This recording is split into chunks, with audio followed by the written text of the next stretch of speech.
Millia versus Eno. Duel 1. Let's rock.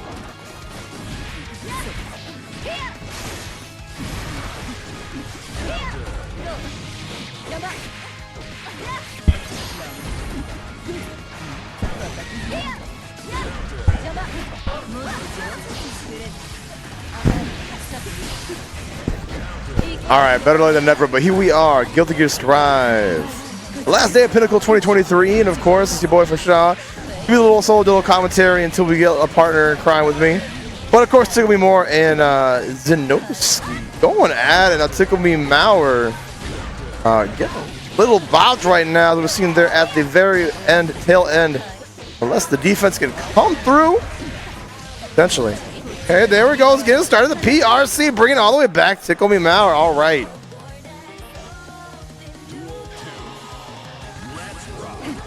This matchup was kind of an interesting one.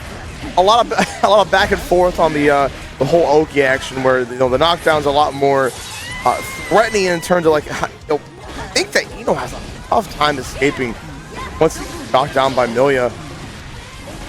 Ooh, nice air grab coming from Ticklememour. And the block burst. That's punishment. You know what it is. That's one on the board for your boy. One of the most prevalent Enos in the business, in the game. Go right back to it.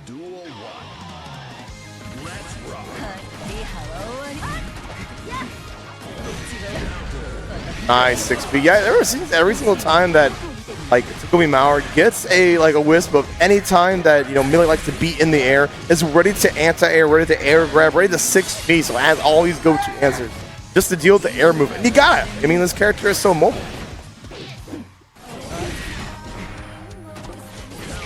And the 6H, once again, another counterattack from the air. Ticklememour is doing really good being proactive on the ground. Deal with that. Not sure if that was a misinput on the air deflect.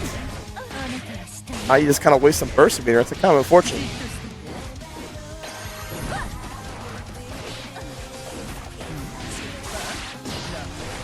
Good so far. The defense coming and the air grab on the bad moon. Ticklememour has not missed once on this.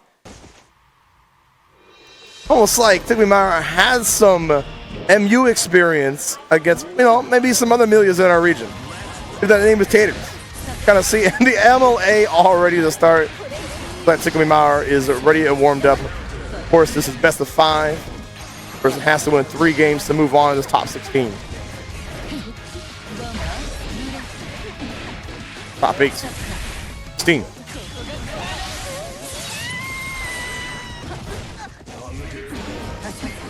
Blocked YRC. Wow, yeah, Ticklememour, all resources just taken away, stolen away.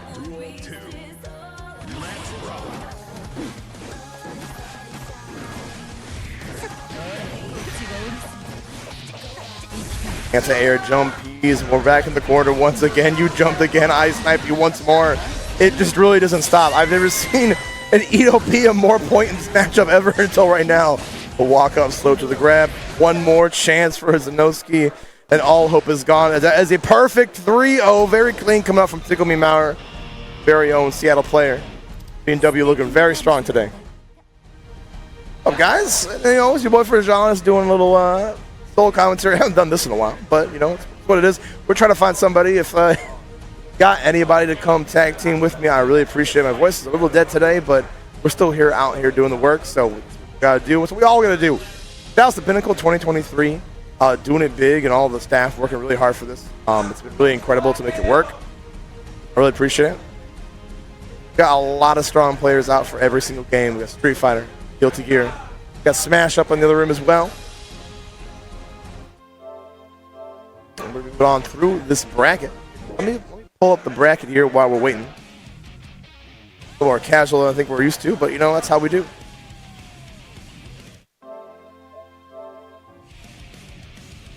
But we already got the next round coming up here. Winners of round 2, Galaxybutter versus IceX. Galaxybutter, the young buck. Oh, and I have a partner in crime come up here. No more solo commentary. Can't see it was good while it lasted, but I am more relieved now than ever. That's me. I love guilty.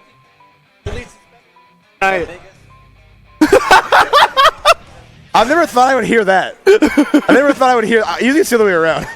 Yeah, usually you'd hear the other way around, but personal vendettas, you know. The person with like the best tag I've ever heard on the mic with me, John the Batman hat, right? That's me. I don't I only brought one Batman hat. Wait, you're John the NASA hat today. Yeah, the NASA hat. Okay. Yeah, unfortunately, I went a little too hard on commentary in the last one. Let's just say my hat is a little gross now because how hot the venue gets. It's okay, my voice is fucked right now, so. Yeah, me too. I could barely talk. I'm surprised my voice came back because I was screaming at King of Fighters because we did the whole bracket. You sound good, by the way. I was listening to it. Yeah, thank you. And then we did the end of the Tekken tournament. And I managed to blow my voice out within the first second because the guy was playing Panda and did like the funniest like mix-up I've ever seen in my life. Right. He flipped in front of him, canceled the flip, and hit him with a low to win the round. And I wasn't prepared for that. I love Tekken. Like Tekken's always entertaining no matter what. Yeah, it's like a good silly game, you know? Right. It's like it's got good funnies and stuff like that, but it's got enough stuff like silly stuff mixed in. But you know what else has some silly stuff mixed in? Guilty Gear Strive. Strive definitely does, and of course we got 2 notable players of being silly players at that. IceX, Galaxybutter. Galaxybutter, of course, the young buck. Plays a bunch of different games. Plays Soul in this game. Plays Ken in Street Fighter as well. But we're gonna see how it goes. We got Faust in this right now for the embodiment of silly. That's definitely one character right there. I do like the tag Galaxybutter. It has the energy I require in my life. It sounds delicious, right? Yeah, I don't know how to feel. Is it like some kind of cosmic butter going on? You gotta wonder what the flavor is, right? Like what flavor is this? Well, we're gonna see what the flavor is of these 2 players' play styles going up right here. Well, exactly, because I mean the big thing too, when you're walking into like the Soul and Faust matchup, it's like, is it dying on stream too? All right. Oh no, it's PS4 load times. Honestly, I do remember that. So at the it's PS4. Yeah. Okay. So at the PS4 on Strive, what'll happen is like the loading screen will die, and then the game runs fine. The game runs fine. Okay. So there probably won't be any input lag or stuff like that, but sometimes the loading screen is a bit brutal. All right. Well. But anyways, back to kind of the Soul and Faust matchup goes for the most part. Is obviously Soul is kind of the more rushdown based character in this setting, while the Faust is trying to kind of keep him out with bigger buttons. But you are seeing the advantages Faust can have here with the bigger buttons and the Afro setup, and I love that corner steal. Just able to hold it down. Forward slash is so fast. Yeah, IceX doing a fantastic job. There's the reversal throw. Put him right back in the corner after you just out. The RC, you can't block the double overhead, so you have to burst. Oh, meteors, baby! Woo! That's RNGesus right there. Coming in clutch. Now the Afro setup's coming in. Yeah, one more situation. It's very hard a situation, especially when you have the fuzzy setup, so. Yeah, fuzzy setup too, honestly. Yeah, and also you can just like cancel the like empty low, jump, throw, kind of anything like from that. So it's just so scary because the reward in all situations when he has Afro on you are just in his favor. Can we talk about the Wild Assault combo coming out from Galaxybutter and the return of kindness there from IceX? Oh no, the trumpet! Oh no! Okay, the music has disappeared behind him. Neither of them want to hear it. They do not want the minions. No sad trumpet, you know. No sad trumpet. Ooh, nice interrupt on the teleport. Mix, cancels. Oh, he blocks instant overhead. That was cheeky. Yeah, the mix wasn't strong enough for Galaxybutter to defend against it. But we're still getting the knockdown. Spitting out the eye of the new move. Oh, that was during Season 3. It's working out really great. The Wild Assault also. IceX is just putting on the pain as we're about to break some shins in the process. Break some shins in the process. And also break the game. Yeah, unfortunately, yeah, it happens, I'm not gonna lie. Honestly, if they've been running this for a bit. I've never seen this. Oh yeah. I think it only happens on like the regular PS4 too. It's a very funny bug. It's awful. And I know it sometimes happens too because the PS4 is like it's too warm sometimes. Right. Like so that's why they rotate all the consoles out at majors and stuff. Because especially the regular PS4 can get overheated very quickly. Oh yeah. Oh, nice float. Yeah, Raw BR not going to do you any favors. Oh, he almost P. My man, he almost pushed him into the Afro. I do like how he used the J2K to like push him into the Afro after, but that was almost a 6P right in Afro, which gave a very funny conversion. The run up, we're going to reapply the Afro State on them. Oh, Catching yeah, there it is. That's the low. Oh my God, that was sick. He actually just did not commit to the Afro, JD rather, to light the Afro, and instead just went with the empty low. And yep, shins. This is how it feels like when your life flashes before your eyes, right? Honestly, that's how I feel like if I'm getting hit by the shin. I'm not seeing this in like real time. It's sitting there like. Yeah. 2 frames of animation per second. Yeah, just my shin. That's a funny trade. Nice 6-beat keeps him out, gets the free item toss as well, but it is a hammer, so it does not go too far. Oh, nice. I really like the spacing he's using. He's using the crouching slash and then canceling it into 2P to kind of just keep the spacing game out. And it can be very hard for Soul to approach through that because the 2P covers a lot of the ranges that what's the name where the move where he slides on the ground? I'm forgetting. And you have to respect the mini Faust, of course, that kind of came through the mini sentry drone. The white wall assault also making another appearance. Counter attack from Galaxybutter. Here we go. Oh my God, DP! All right, we still turned anyway. Just remember, being minus is a social construct. It really is. Meant to be put down by the man. Oh my God, that jump was almost sick, but that's about to get out of it. Baits out the wake up DP, and that should be it if this converts into enough. Yeah, RC gonna finish it off there, and that's IceX in a beautiful slow motion fashion, finishing off that round. At least you get like a moment to savor the victory now. Yeah, right. Oh, nice J2K. You know, bringing it back, acting like this move is good. Good old plus R days. Yeah, I'm really liking the spacing I'm seeing from IceX so far. Oh, but what a pull on the Night Raid Vortex to go underneath the scalpel. No, that's great. I mean, like, really, IceX is just forcing Galaxybutter to pick really committal options in order to get in here, just with how he's spacing the buttons out. And this is really how you want to pilot this matchup. Fortune gets a little greedy with the item toss and does manage to let Galaxybutter get in, but no, just approaches, no more zoning game, and now has control of the corner. Oh, nice backdash to get into the command grab. DP finisher looking for it. Nice little safe jump setup. Yeah, we saw that last time where IceX tried to go for the command grab, didn't work out. We're going to cancel off the Night Raid Vortex. YRC. Oh! Burst back. We're going to make sure we keep it in the corner, and we're going to finish the job right. Oh, no. Okay. Yes, we are. All right, just a little Canadian reset, as we love to call him. You drop the combo, you run up throw. IceX showing himself over there. I like it. Let's get to it. I like it. Get that info in. I mean, I like that he's experimenting with kind of 2 different game plans where he is kind of just playing this raw zoning game with the normals, and then he's approaching at sudden moments. Like he's holding the space, and he's like, all right, I'm going to put the pressure on, and it's making Galaxybutter very scared of committing. It's also kind of punishing the just inactivities to Galaxybutter's taking. Yeah, IceX gets so much confidence in his play. Once he gets the right item on, you can see how much he's going to go forward. But right now, the only one going forward is Galaxybutter. Gets the clean hit on the DP, and we get the Tyrant Rave. Oh yeah, a pixel in a dream. The tiniest of health bars added. Do not matter. The wake up throw. Get on the ground. I do like the throw finisher because it seems to lag the PS4 the least. That's true. That's true. You know, when we're putting the order of operations thinking, you know, maybe that's a good thing, right? Yeah. I like it. Please finish every round with a throw or a jab. Nice interruption there coming from IceX. Oh, hits him into the boy! That was so good! Oh, and he swallowed the 100 tons as well, so keep a lookout for that. It might come back to rear its ugly head. I love that conversion, though. He perfectly pushed him into the boy. It caused the little dude to activate, and then he used that for his setup in the corner there. But now it's all Galaxybutter. He's gotten away from that situation, that unfortunate bomb toss, put IceX in the corner, and that is too much commitment. Get him to the wall. Now, if he knows the combo, this is going to be one dead Faust, and there it is.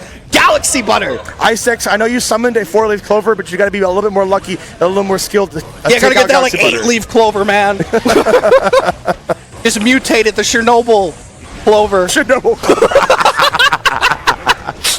I mean, he looks like a Chernobyl kind of like character, right? Yeah, really, especially in this game where they're like, all right, guys, he was too silly goofy. Let's make him edgy. I'm loving. Oh, what an empty jump grab with turn reversal of fortune. PRC did not matter. Galaxybutter is still taking everything he baits the away burst from IceX.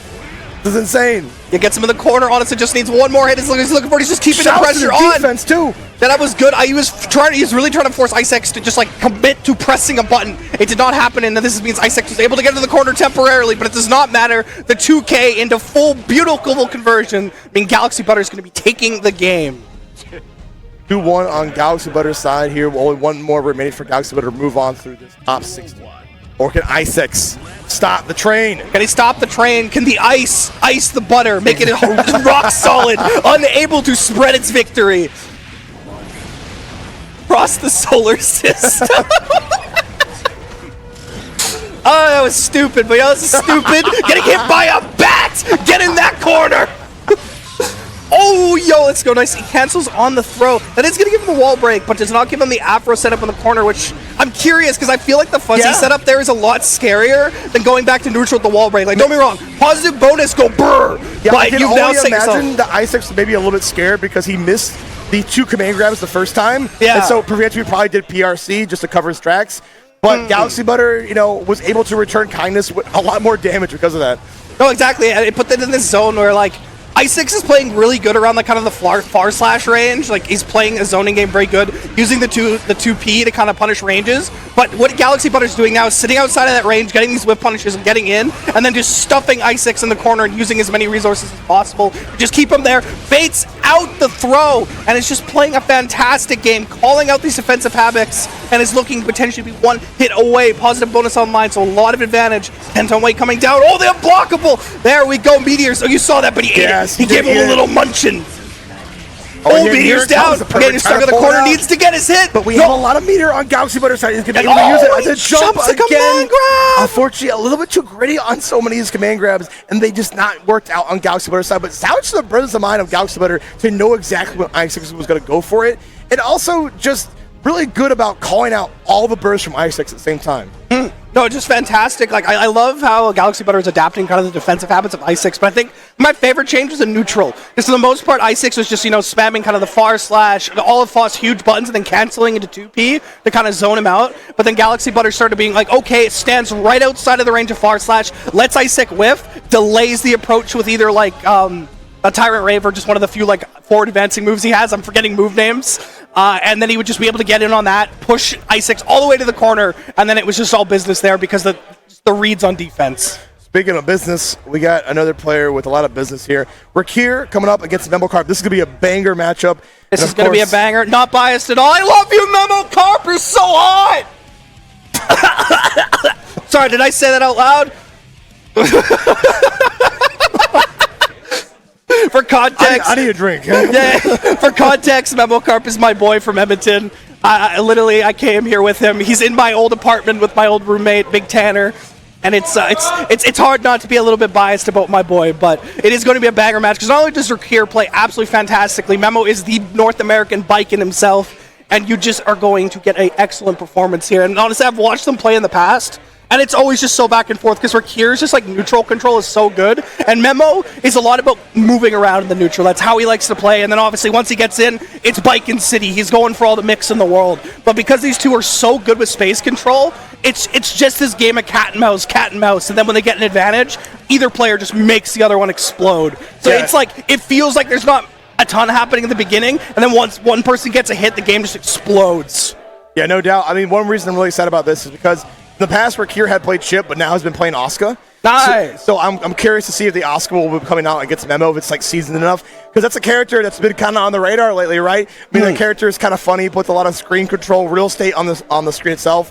So I wonder if Memo's gonna be ready for that, and if Rikir's Asuka is seasoned enough to handle a variety of matchups like Baiken. Yeah, I think the interesting too is I don't know how like prepared Memo is for like the Asuka matchup in particular. And a big thing, but what Memo is really good at, especially from his time playing Xrd, is he's really good at like dash blocking and using like the movement cancels and stuff like that, like carrying the momentum forward. So he's very good at navigating around projectile-based gameplays or game plans, as a result of that. So it's going to be kind of down to Rikir to adapt and get through it. And this, of course, is all relying on the fact that Memokarp knows what kind of projectiles Asuka can throw out, because I don't know how much he's fought this character. If you're a card game player, you're all willing to know how to counterattack certain decks and whatnot, right? But it takes a lot of memorization. I'm not sure how much Memokarp has studied this character. I mean, they are a pro player, so of course they probably have a lot of experience already. But there's one thing that I think that we have to talk about with Baiken is Baiken has a lot more consistency in the mix-ups, right? Where, of course, you're a little bit more at the hand of RNG when it comes to Asuka. Yes. Yeah, no, exactly. Like, that's the nice thing, because when Memo gets in, he has his guaranteed, coin flip mix-ups, where you just genuinely have to guess. It's not a thing where you react to. Especially if he has the tether on you, you are just guessing on all the mix-ups. So, yeah, he can get his if he gets in, his win condition is a lot stronger. Whereas you were saying, like with Asuka, they're probably just doing a button check right now to clarify for everyone on stream. And with Asuka, as you said, like you have to know what deck you're running, you have to know what buttons you have in order to be able to run that mix. But the fun part about that too is your opponent needs to know what you have as well. So your ability to hit that mix is also very reliant on your opponent's knowledge being up to date as well. This man dispenses the mids. I hope you're ready for a lot of mids. It's gonna be a lot of bullet mids. hell time. Yes, it's literally bullet hell time. Yeah, like one thing I'm pretty sure Memo is keen to is the fact that once you get, like, of course, there's a glowing part on Asuka's life bar, and once that's gone, the guts does change, right? So that becomes like Asuka is a lot more weaker after that state. And yeah, it only happens when you run a mana. So it's up to Rikir to make sure that we have mana management. I mean, they play so many games. I'm guessing they're used to like managing resources and whatnot. But it's a lot more. There's just so much to this character. This character feels like Guilty Gear of old in terms of just having so much, right? Oh yeah, no, I just like saw Asuka and I'm like, wait, this character's in Strive? And I don't even mean that like it's a slight to Strive. It's more like, holy fuck, this man is like a university they put education. Asuka in this game, but they made Bedman like that? Like, what? Yeah, like what? It's like, why is Bedman not like a college degree anymore, right? But they're like, all right, Asuka though.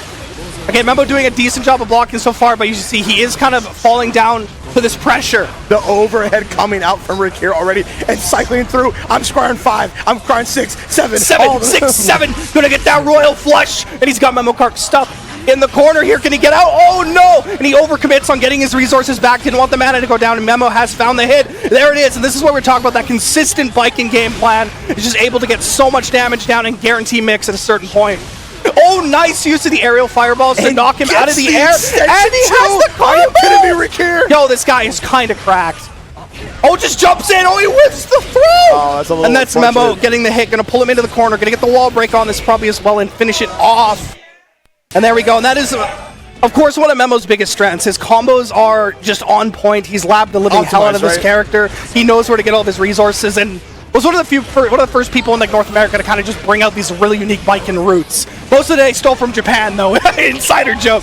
But because of this, when he does get his convert, it does a shit ton of damage. And as you're talking about, the mana is gone, and this is going to be a dead Asuka. And that is Memokarp taking the first game in pixel frames. You get to watch all 3 sword slashes. Just kidding, it's discount. You only get the last one. You only get the last one. There it is. Memokarp already taking it very quickly with 1-0, and that's how the matchup kind of goes. It can quickly fall apart if Rikir is not always proactive, but if you're too proactive on your deck, then you might give up neutral, right? So it's a careful balancing act. This character is not that easy to play, so... Oh, no, this character is like so much, like the execution itself is hard enough, but then just the amount of resources you have to balance. Like you have to pay attention to your mana, you have to pay attention to your life you're using for health, or for mana, sorry, your deck. There's too much, man. I don't want to think this much while playing a video game. And we cycle through once again. Oh, nice overhead. The discount 9 rock, you know what I'm talking about? Yeah, it's not rock. Memokarp also does play 9 in Blaze Blue as well, so I've experienced rock, do not worry. Oh, he's dead! He's dead! Yeah, he's actually just dead! He has to burst! He has to burst! Exactly. And here it goes, YRC. Oh, YRC, burst! Aggressive burst. Puts him in the corner, now the Vanish Shield is back, but oh, no, he didn't convert! And Memokarp can still got this! Oh no! He got too greedy with the deck rotation, but Memo wasn't able to kill, but finishes it off with the meaty. I was actually curious who won for a second there because it just freeze frame was like intense. Asuka's like life flashed before his eyes. You could see it. Oh my god, he traded on the fireball going in, and Guillermo has found his way into the neutral. He's found his approach, and now he is at Baiken City. Gonna hit him through the wall. We're gonna see the last sword slash. Yeah, there. We got 2 sword slashes. We're upgrading. Yeah, Baiken has her own brand of RNG, it seems, in the super animation. But really, what's giving Rikir so much trouble is these Yo Johnsons, but a good defense right there on that point. But now he's got the rope on him. He's stuck in the corner, and you just can't block Baiken forever. And Guillermo's gonna knock him through the corner there, has to burst, and he is now in dire straits, getting a bit low in the mana, needs to find his hit, and there it is. And Rikir just needs to hold down the neutral. Do not let him in. Oh, he looks for the mix-up. This is huge. Oh my god, that was sick. We can potentially make this all the way back. Yeah, no, he just needs to keep him out. The life total is going down. Memo just looking for one more hit. But Rikir's got him in, YRC going down, and now, oh no, he's got the tether on him! He's got to play solo, mashes out, but no, he didn't convert it properly, and Memokarp finishes it off! And these matches are so damn close, it seems like Rikir has the upper hand, but Memokarp is able to clutch it out because that's what a player Memokarp is he the player of clutch. This man is the clutch machine. But no, I do love where Rikir just went aggressive there. He actually was taking a situation where he almost had like no right winning and was so damn close. And of course, you do have to kind of run it all the way back now. Oh my god! Zoning? Zoning question mark?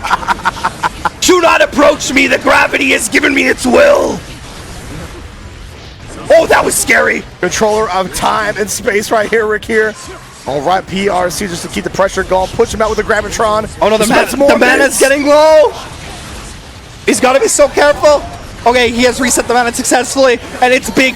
And he just slashes that. He wants nothing to do with it. Oh, he's going to try to hit him out of the air with the BRC. No, he floated. Oh, he used the air to keep him up. That was sick. All right, but oh no, the mana shield! The mana shield! We've been here before. Oh no, just needs one more hit. It's going down. It's guaranteed mix. Oh, and he hits him on the other side. Once more on game point. Oh, get 3 unless Rikir can say something else about this. But this happens so often. Rikir gets a great lead, but Memokarp just comes all the way back, and that's thanks because the shield is down at the end, right? Yeah, no, just the comeback potential of Asuka has not managed the mana quite correctly. It's just so huge. But now he has control. He's shoving Memo slowly into the corner, but Memo manages to find the jump forward. But here we go. Rikir, he's found his opportunity. He just needs one more good hit here. But no, Furmo finds a huge counter hit mid-range here. And that's going to carry him into the Tommy map. But no, he usually does the Tommy there. Went for the mix-up instead.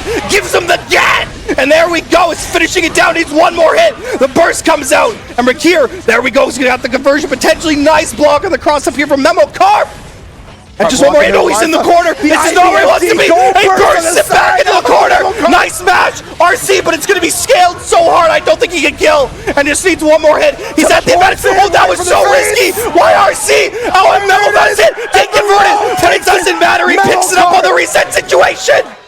3-0 from Memokarp's side. There was so much going on in terms of just pressure coming out from Rikir's side. Memokarp wanting to down back as much, and of course getting the burst in the corner ends up sealing the deal.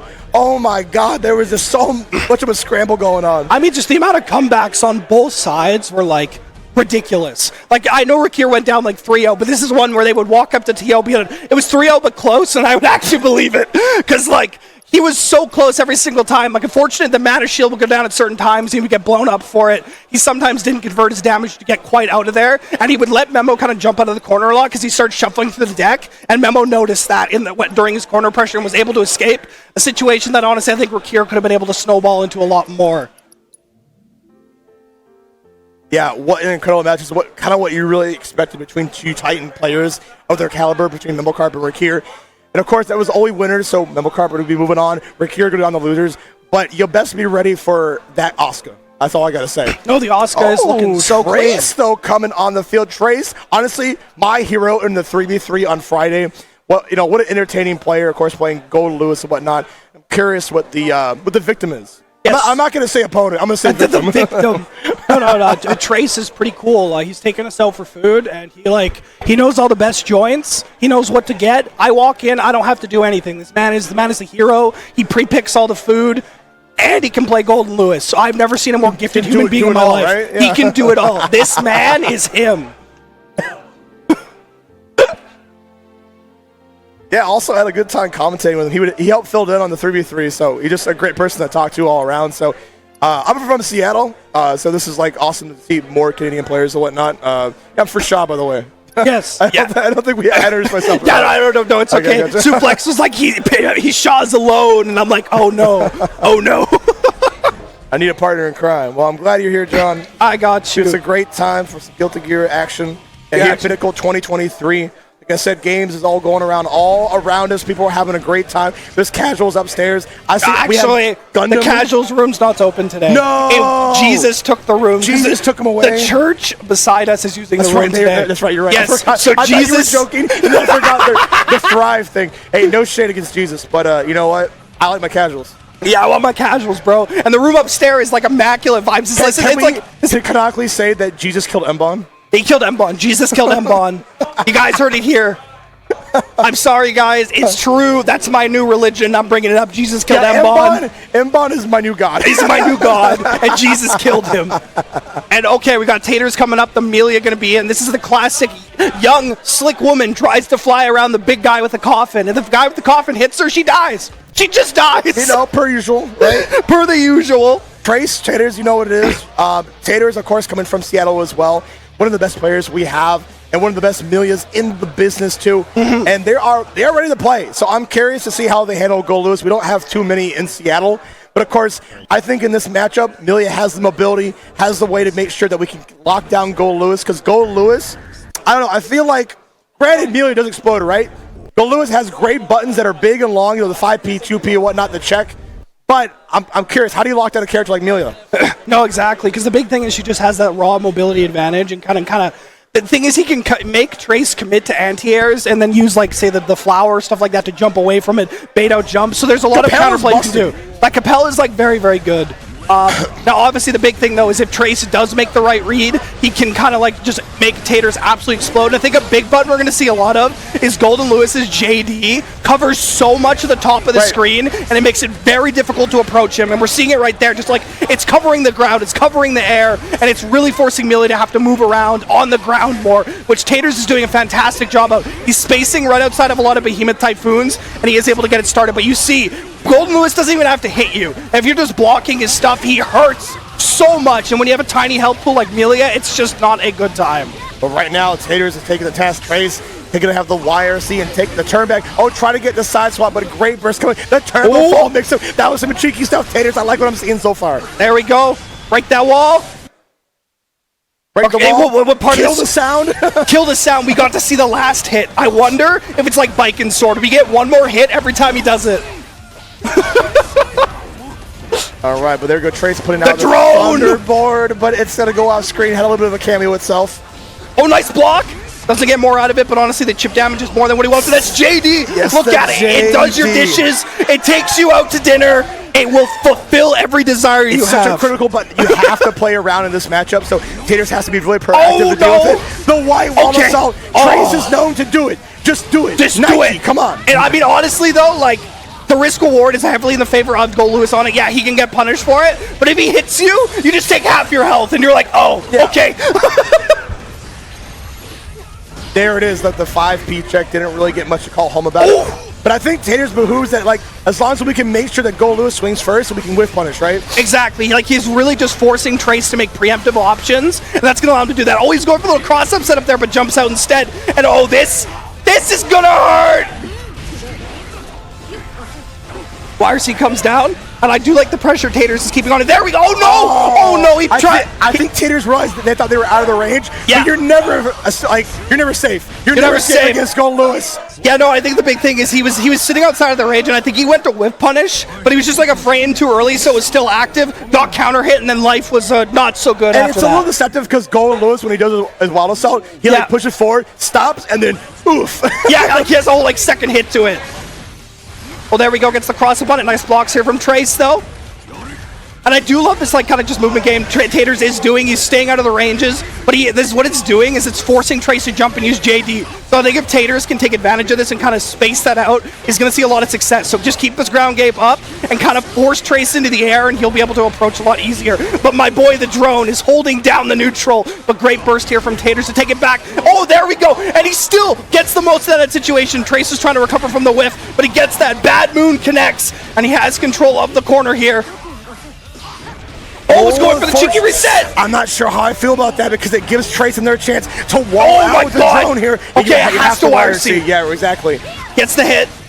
He's going to cross him up here. Oh, look at him. Yo, he's gone for just the cross-up every single time there. Mixes in the throw, goes same side on the next mix, and he's doing just a great job of rotating his mix-ups to force Trace to have to guess on defense, and Taters is running it all the way home with that. Couldn't set it better myself. I mean, Taters is a player, no matter what fighting game they play, they realize that, like, whatever mix-up you are dealing with, I'm going to go for the other one, right? And if you're not doing that one, I'm going to keep recycling you on it. Yeah. Oh, nice. Oh, he converted off that air hit. That was sick. Yeah, JS is kind of nasty. I'll tell you what. Oh, Bad Moon! They're going to get the air, going to carry him roughly all the way to the corner here. Oh, goes for the reset in there. Great block from Trace. Catches the back dash. Taters is just sticking on to Trace right There now. we go. And that's going to be a charge just for good measure. No, I love the movement because you see he was using the grounded movement to force Trace to kind of start making preemptive reads or to jump in the air. And from this, he kind of conditioned him, made Trace stop, and then Trace is just blocking, and this lets Tater run any mix-up he wants. And that might be just the linear nature of Goldlewis' defense, right? I'm not going to say he's like too limited in that regard, but he does have to only pick a few options on the back foot. Oh, exactly. No more so it's like Trace didn't want to commit to an option because Taters was mixing in a lot of frame traps and stuff like that with it. But there you go. Golden Lewis around. We look away. The Millia's dead. Yeah. And that is the nature of this. Millia is the death by 10,000 cuts kind of character. Trace is on the Golden Lewis's I hit you once. The hammer. You're dead. And speaking of which, you're dead. Oh, I think he could have got the second hit there, knock him in the wall. But there we go. Just needs one more hit. And actually, that was honest. Oh my god, great burst mate. But that was mostly just a checkmate situation because even if he didn't combo him, he has guaranteed chip, and I think it would have been just enough to finish off Taters regardless. Yeah, Trace just came alive in those last 2 rounds. Just had all confidence going into the round start. Took it to the bank, to the corner, and made sure Taters could not escape. No, exactly. Oh, there we go. Yeah, the Capel. I would love Taters to keep using that because I think that Goldlewis being so tall might have like pretty hard time dealing with that. No, exactly, and it really forces him into using his aerial buttons because if you're using Capel, a lot of Goldlewis's like ground pokes, aren't able to deal with it. So by forcing Trace in the air, this lets Taters get a lot more control. Speaking of control, we do have, of course, we got a gold burst earlier. We have so much meter to work with. We're going down with the system. It does not hit. It does not hit. And we get the juggle in the process. That's going to be a No, he has drone. He has drone. He gets out the YRC. No, and he's dead. Okay, one more situation, but he's got drone. He's blocking. The chip damage is almost guaranteed. He has the meter. Nice smash. He doesn't turn it into more, though, and he just mashes on it. Oh, my God. That was so close to tragedy on the dance floor, but no, it happens again.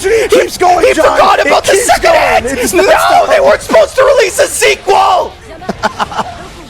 It's coming from inside the house. I don't want it from inside the house. Just sell it already. It's worth $2 million in Vancouver. And a drone, my boy. Hold down the neutral. Yes, JD. Oh, it's JS. Sorry. Gets him in the corner, Behemoth Typhoon. In this Behemoth Typhoon, you take your entire health bar!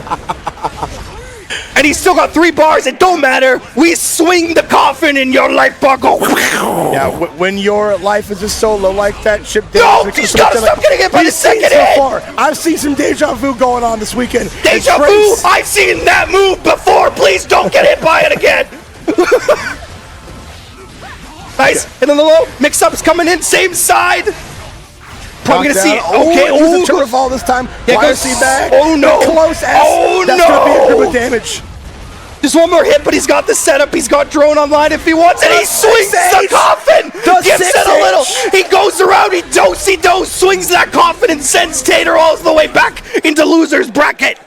Wow, what commitment there at the end, but Trace with the call out on Taters, winning 3-1 there at the end. Oh my God. Oh, yep. Oh my God, what an incredible match. Just explosive one all the way around. No, exactly. Like, it was Taters doing such a good job with the mix-ups, but because Millia is that lower damage character and obviously Goldlewis has really high guts, he would have to win on so many situations, and then Trace would get one hit, either the life total or took an advantage. Like that one round where like Taters looked so good, he won that game like clean. We came back, Trace like just smoked him in the first game because he got the first hit and then went, it's Goldlewis time. Yeah, the revenge factor from Goldlewis is so damn strong, especially with like this, the toolkit he has, and really forces you into some checkmate scenarios against certain characters. So great stuff from Trace. Of course, we'll be moving on to the winner side here, and this is how it is. When you get into top 16, going into top 8, you're gonna get all the killers. Oh, exactly. So like that's all expect more bangers in these matchups coming here very soon. Well, and I think we have Glaw versus Dylan coming up. D. Ha! These nuts! Ha! Dylan's also my friend. I do it because it pisses them off. Everyone in the Discord was like, oh, you changed your name to D. Wait, what's your name again? What is it? Is it D? Ha! D's nuts. because we're all like 5, all right? But it was really funny at the time. But this is D coming out. D is playing, if I recall, Sin as of recently, and I saw G-Law on the Axel earlier, though I know he plays Eno as well, if I recall. So I don't know which of those two characters we're going to see coming out here. I would actually like to see Axel versus Sin, though, just because I think that'd be a really entertaining match. Not as high-paced as the last one we just saw, but a lot of just great neutral play between the two characters. Yeah, and of course, if Sin's coming on deck here as well, like, Sin is such a character that's been on the rise ever since the new patch, right? And that character is quite hard to deal with, especially with the new mechanics in tow. So I'm kind of curious, like, in that matchup, you have to play so much keep-away game because Sin is always going to be pushing forward and trying to use their meter. So if you can stuff Sin at certain times, you take away a lot of opportunity, but you really have to be on point. No, exactly. Yeah, no, cannot put it better myself. Though I think the only reason I'd be a bit worried about the Axel pick is that's what D used to play before, was Axel, so they are very familiar with the matchup and what the character is capable of. So that might give them a little bit more knowledge, where I don't think D knows Eno quite as much. And Eno is really going to be a great check of how well is D defending today. Are you able to deal with this pressure? Are you able to get away from it? Because D, I know traditionally, this is, telling on my friends on stream, does get a little bit kind of nervous in tournaments, get those expectations on themselves. Right. And if you kind of overload them on defense, they're usually going to pick the best defensive option. And a good Eno can usually recognize when you're doing that and kind of exploit it. Yeah, if you're always picking the best option, I mean, good players can recognize that and steal them away from you, right? If you burst at always like a certain point in a combo, then you're just going to keep getting called out. So you really have to really rotate your defense as much as your offense. No, exactly. And again, this is like back when I watched them for a while. I haven't seen D play in a little bit because they took a little bit of a break because they were just dealing with some lovely life stuff, getting jobs and stuff figured out. So that might have changed in the meantime. Maybe they've changed up their gameplay quite a bit, which I'll be excited to see because I haven't got to see D play in a while, particularly on a stage like this. My mic keeps randomly cutting out. Yeah, I feel that too. What's up? What's this? Oh my god! Blinded by the light. Bro, I'm a gamer. I don't go outside. Don't do this to me. I have to eat this mic. There we go. I didn't mind being in the dark. I'm gonna be real. Honestly, the dark was kind of a vibe. I get it looks better for the stream, but it was a vibe. We were cozy. We were watching games. Yeah. But of course, now you get to see our beautiful faces here as we move on to the Guilty Gear Strive bracket here at Pinnacle 2023. And we got D, we got G-Law. Now, G-Law playing very good in the 3v3 earlier. Of course, D was as well. There's been great play all around at this whole tournament. And of course, stick around. We got Street Fighter later tonight. We're going late tonight, guys. I mean, it's Sunday. Keep playing, okay? Oh, every day has gone late, which is so cool. And it's not gone late because anything's running poorly. Actually, I think everything's ran so stupidly smooth. It's just there's a ton of players in every bracket. They're running so many games. It's just been such a fantastic event. They've been willing to accommodate so many games, just not only from official side, but also community side, right? That's why we were able to have games like Uni and Grand Blue and Mortal Kombat be here as well. So every game is represented because we have a good problem right now. And it's just too many damn fighting games. Too many good games. Yeah, right. Too many good games. This year of gaming in general has just been so awesome. Oh no, it's just been not only have the games just been quality, just throw out not fighting games like this Armored Core or Baldur's Gate, just so many great games coming out. We've got so many good fighting games, Street Fighter 6 came out.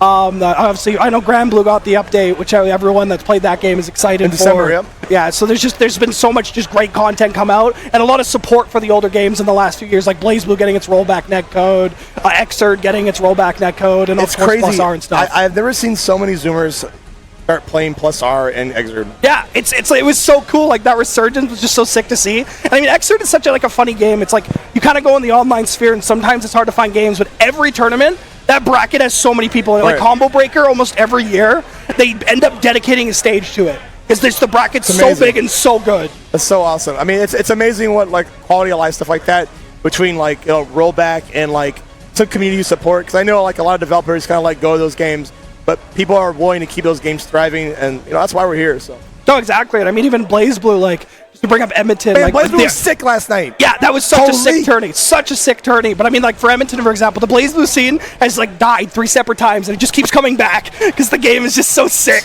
It's like a reanimated corpse. Yes. But it's like a dapper corpse. It's a dapper corpse. It's got a suit on, a little top hat. Everything. Yeah. But let's get into our match here. I know actually G-Law was playing casuals with Guillermo almost all yesterday. So this man is warmed up. He's been practicing against the best. and I don't know how much Dylan's been practicing here as well, so I think we might see Glaw be a little bit more cozy. Yeah, Glaw, of course, bringing out the patent Eno, and there is a setting we were talking about earlier. Now, I'm really curious to see how Eno deals with a mobile character like this. Eno is kind of defined by a lot of her matchups. Of course, she did get, of course, buffed in this patch thanks to, like, you know, just the quality of life of the mechanics, but also having, you know, MLA, the new move she got. Yeah. And that move is so great about just forcing her way in and enforcing her own will onto their opponent. No, exactly. And I think, as I was talking about earlier, I'm going to really be interested to see, like, how... I'm going to end up calling D Dylan a lot. I apologize in advance, everyone. I'm talking about You're D. like that. Yeah, it's so like... just so everyone's like, who the hell's Dylan? So Dylan, on defense, I know they are kind of tendent to rely on, like, again, the best option, and a good Eno player is really good at exploiting that. So I'm going to be interested to see just kind of how Dylan's defense and stuff like that kind of adapts throughout the set here. And obviously we got Glaw off to a good start here, gets the burst out early, but Sin is sitting on full meter and just looking for that hit, but I love it. He's high crushing everything, using Eno's great mobility to get out, and there is our first DP of the set in order to escape from the corner. Yeah, that's one thing you're going to be constant. You talked about defense earlier, and it's going to be having to do mash wake up DP, but there is Glaw returning the favor. Interception mid-flight on the DP as well. No, exactly, and just doing such a good job of just setting it up there. And there's another DP, just let it rip. Oh, and that's going to be a big cash out as well. Now into the corner, got control of that. Oh, that's going to whiff. Wow. Oh, no! Gets guard crushed by the end of it. Wasn't able to punish it quite optimally. The thing with the Eno Supers is, yeah, they're not the best because they have a clear point you can punish them, but if you have not punished them in a while, you have to remember exactly how to deal with them. I was so surprised that the hurt box from, like, Sin didn't get hit by there at the end, but you know what? We're already to the next match, and we're already in the corner. Glaw enforcing the will like I was talking about earlier. 6P for your troubles. Oh, there we go. Just lets it rip. And I do like this DP because it's really forcing it, because we saw Glaw was kind of baiting it out, but Dylan is like not getting conditioned by that. Dylan got hit by it once, and he's like, all right, fair enough, and just lets it rip again. Gets that jump in. Oh, nice conversion here from Glaw. Gets a setup into the note. Keeping the pressure on here. Backdashing just away. Find an opportunity to get right back into the neutral swing of thing. DP has to cancel it. Nice interaction from Glaw. Oh, gets in off of that. That was really good. Didn't quite like get like a whip punish on that, but took advantage of the situation to put D in the corner. Nice BRC into the throw. Gonna get control of the corner here. BRC, and that's gonna let Glaw escape. Not quite kill off of that. Just an awkward conversion, but able to finish it off with the little, what is that move called again? Or she slides across the ground. Stroke. Stroke, yes, stroke the big tree. My brain is like, because I had to learn to commentate KOF, I had to learn like some move names there. Yeah, I feel you. And then I was doing Tekken. I do too many games. I mean, same. And I sit there, I'm like, what's that called? It's a blessing and a curse, but you know, that's why we're here, and there we go. Glaw getting on the board here, 1-0 against D, and we're already taking the task and stripping away the burst. You don't need that, right? Yeah, you don't need that. I mean, honestly, who needs burst when you got DP? You know, they do the same thing, and DP does damage, so I'm just saying burst is kind of bad, guys. All right, Tyrant Barrel, and that is an incredible amount of damage coming from D side. The D looking to just keep the pressure on here. Great break on the throw here from Glaw, but the intercept in the air with /. D feeling himself bouncing up in the chair, and I really like this more aggressive take. They're using a lot of, because what they were doing before is they were kind of poking with like 2S and kind of using more grounded-based normals, but now they've switched to /. They're denying that mid-range where Eno is floating, and it's not letting Glaw get in his for free as before. Yeah, and honestly, you know, we're not seeing as many DPs as before. We're still seeing them, but they're not as obvious, and they're also being covered by meter behind them as well. So being less punished by Glaw, but of course, Glaw still going to be on point to look out for everything else. No, exactly. Oh, no, nice. Goes for the delayed overhead. Probably going to be able to kill that with the super. Yes, we are. Yep, Glaw returning the favor, tying up on this round. You know, and I'm liking the confidence I'm seeing from D earlier. Let's see if we can channel that and go into the last round. And it's looking good so far, John. Yeah, no, that like just using great neutral control here, has controlled the corner. Honestly, Glaw has been able to escape from the corner a little bit easy this game. And I'm kind of hoping to see D just kind of shut this down a bit more. And they're doing a fantastic job of it so far. Keeping the mid pokes, willing to use the Rekkas, and just kind of locking him down. There we go. Cancels on the It's so defusing tricky. meter. It's so strong. It gives you that invincible reversal and costs you a not very committal meter to use. Discount greets ever coming out from Sid. I wonder where he learned that. He got it from his daddy. He got it from his daddy and makes little metal headbangs. Probably listening to Midwest emo. I gotta be Drinking a truthfully Monster. honest. Drinking a Monster. Though honestly, Dylan usually listens to a Midwest emo playlist while they're playing, because it's like, all right, hear me out. The funny thing about Midwest emo while you're playing is if you feel bad, you're in a bad mood, you listen to music, you're like, wow, this sucks. This is how I feel. And then you zone it out and play the game again. You start catering on a flagpole, right? Yeah, literally. You're like, you carry a flagpole and you're like, I'm playing snkz and I'm holding down the neutral.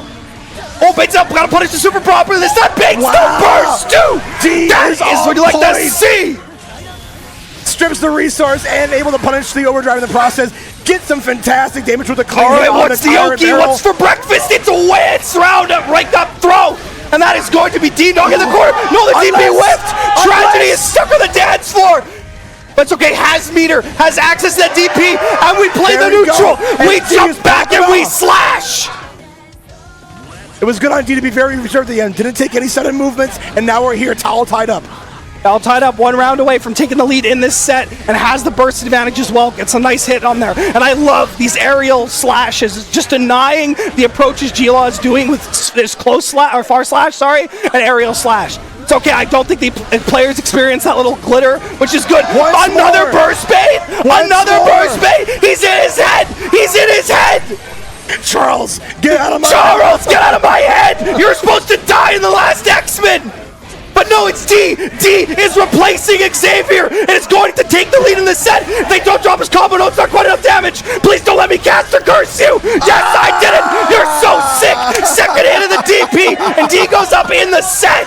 D is the new X-Men. He's a genetic freak. He's a genetic freak! He's not normal! You know what they say about the cream of the crop rises to the top, and that's what happens when you can't play round start. It's slash, but he got the hit there, pulling him out. Glaw has not been able to control the corner for these last 3 rounds. D is riding that momentum, hitting him out of jump frames, and even uses the burst to keep the corner. PRC keeps it safe with punish. Are you kidding me? Okay, and there's the pressure coming out from D. Nice IBFD coming out from Glaw, trying to find a way out. Oh no, puts him in the corner! Put him in the corner is now exactly where you want to be. Here comes Glaw. Yeah, this is Glaw. This is his point. This is where he needs to make the comeback. He's getting that hit. He's going to knock him into the corner here. Wall break. There we go. Going to have the positive bonus and just sheer lovely Oki. Nice block on here. No, doesn't respect the low. Is going to have the meter to cash out here potentially. Glaw just needs to keep the pressure on. Force out a whiff or hit that mix up. No, he's out of range to convert that for more. Far slide, but oh no! RC backward does not get a combo on that, but no, it doesn't matter. Sin plays the neutral. One more coming from D side, and I'm loving what I'm seeing from D, not biting it on these stagger pressure coming out from Glaw. Glaw is going to have to find another way to open up D up. No, exactly. Like, D is completely. Oh my god! Like, how do you keep burning these baits? How? Glaw is getting cracked open right now. And like, Glaw is not bursting the same point every time. He's adapting in different areas. Are you kidding me? Just needs one more track. Catches the back dash. He's in his head. He's in his head. He's in his head. D takes it over Glaw. 3, 1. Pop it off. There we go. A respectable pop-off indeed, because it just looked like Eno City at the start, but D went away from that kind of, he was using a lot of 2S and a lot of like low-base normals to zone out Glaw, but then Glaw was like, all right, I'm going to jump over them, and guess what happened? He changed back to just the far slash, feeling themselves a little bit. Then I really like the aerial use of slash though. He really is Sin. Oh yeah, he's literally Sin. He pops off. If it goes bad, he's sad, but if they're food, he eats. He eats. Yeah, just fantastic stuff. I really think as the match went on, D just kept getting better and better, not only against Eno, but against Glaw himself. You talked about all the burst baits, and they were in different spots, right? Catching on to the rotation on the defense, like we talked about like sets before, and that's what you need to do to be a good player at fighting games, right? Yeah. No, exactly. Just really understanding the habits that Glaw was going for, and I even like the defensive adaptations because one, D was always willing to just let the DP rip after about 2 or 3 hits, so he was forcing Glaw to kind of commit to either an overhead or mix-up or something like that. The DP comes out, has the resources to keep it safe, and like that DP, only stopped in about the last 2 rounds because D was completely just dominating the neutral and was willing to block because they knew the read. They were able to get out. They were just able to launch off of normals. Yeah, and like we saw there at the end, like Glaw was staggering like these 2 Ks into 2 S's just to delay and catch D's movement and whatnot, and maybe just in case you might DP out. But the DP never came, and like D just was so reserved at the end, and really that's what paid off. It seemed like a lot of aggression on D's side, but it was those little micro interactions of great defense that really did matter. But it also matters, another great Guilty Gear Strive match.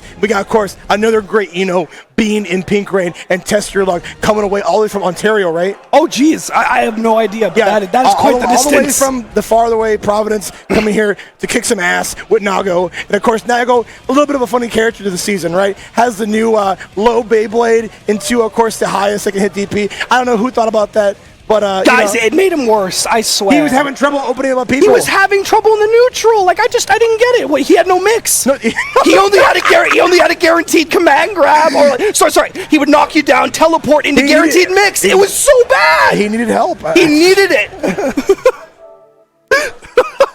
Sorry, my Nago hater arc is like way too big. I will not personally go against this man because this man flew up from Ontario here to play some games. And if you're playing Strive, you pick the top tier. It's like if you had a GAT and you like put a heat-seeking missile on top of it, right? Yeah, and you're just like, yeah, why would I shoot you when I could just, All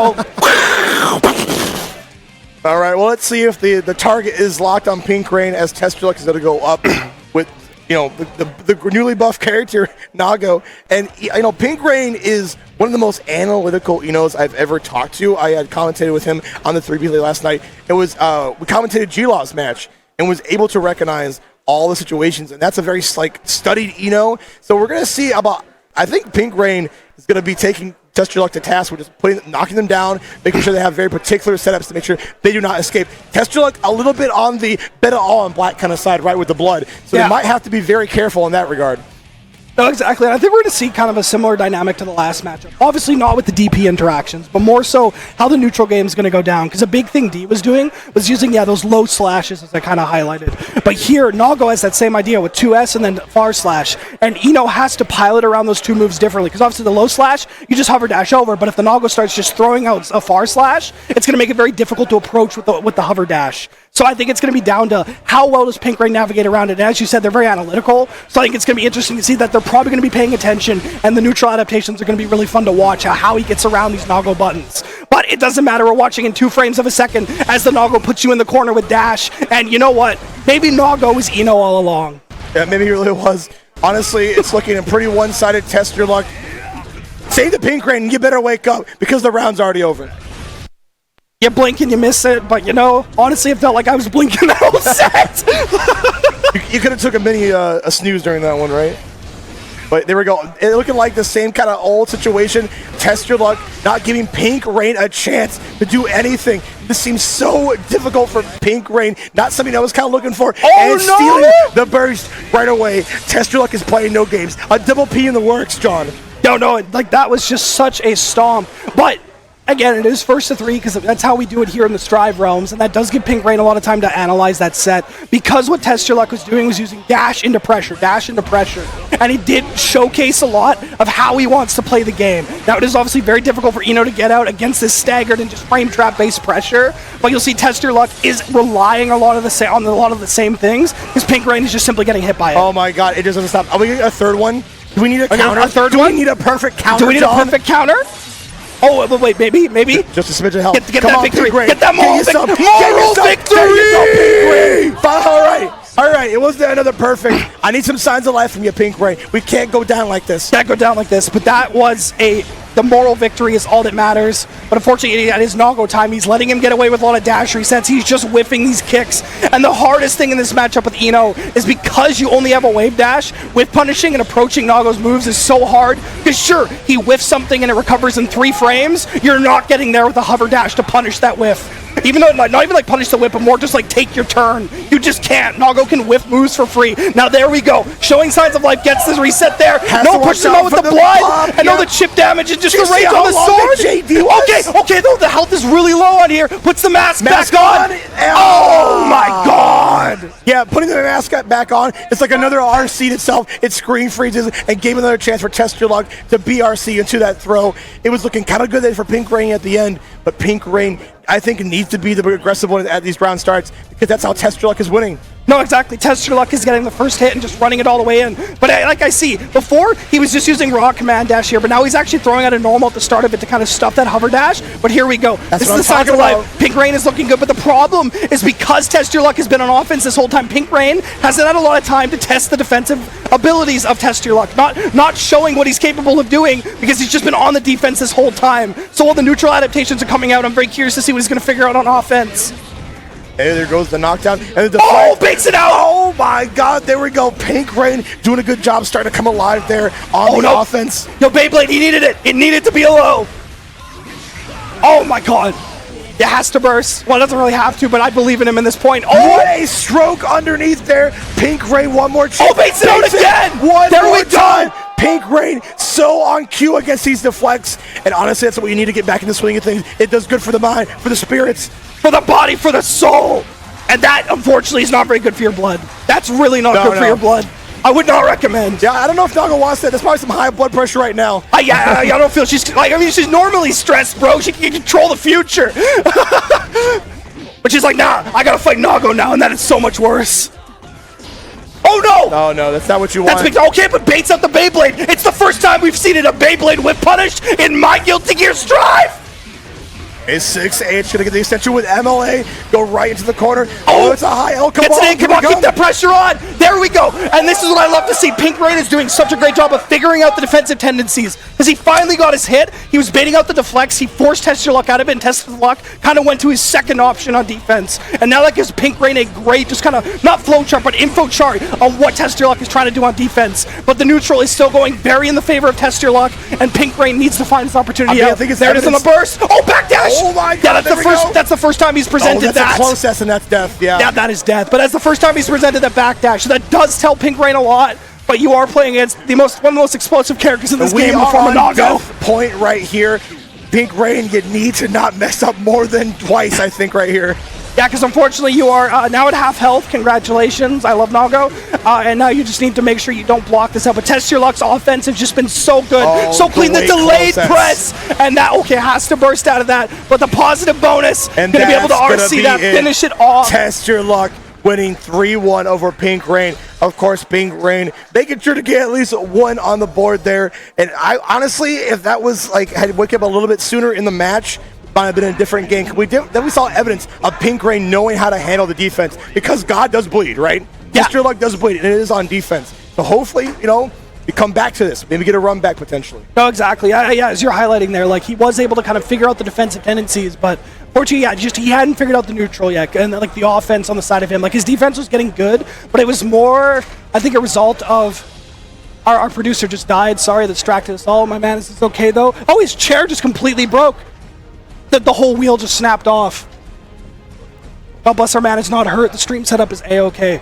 All right. Well, that was a fun distraction. Pray for this day. Pray for this day. But that aside, I think it was cool to see. But just his offense was just so relentless. He never let him breathe. And that was able to just get him the victory here. But now we got Ruka versus the most dripped up man in existence, Crack. You guys can barely see it, but he has the full gem-studded Sonic set on his neck. Wait, he's actually got bling? Yes, actually bling. Like you see right here, that's the whole Sonic set. People say he never be balling. Oh wait, Crack be balling. Be balling.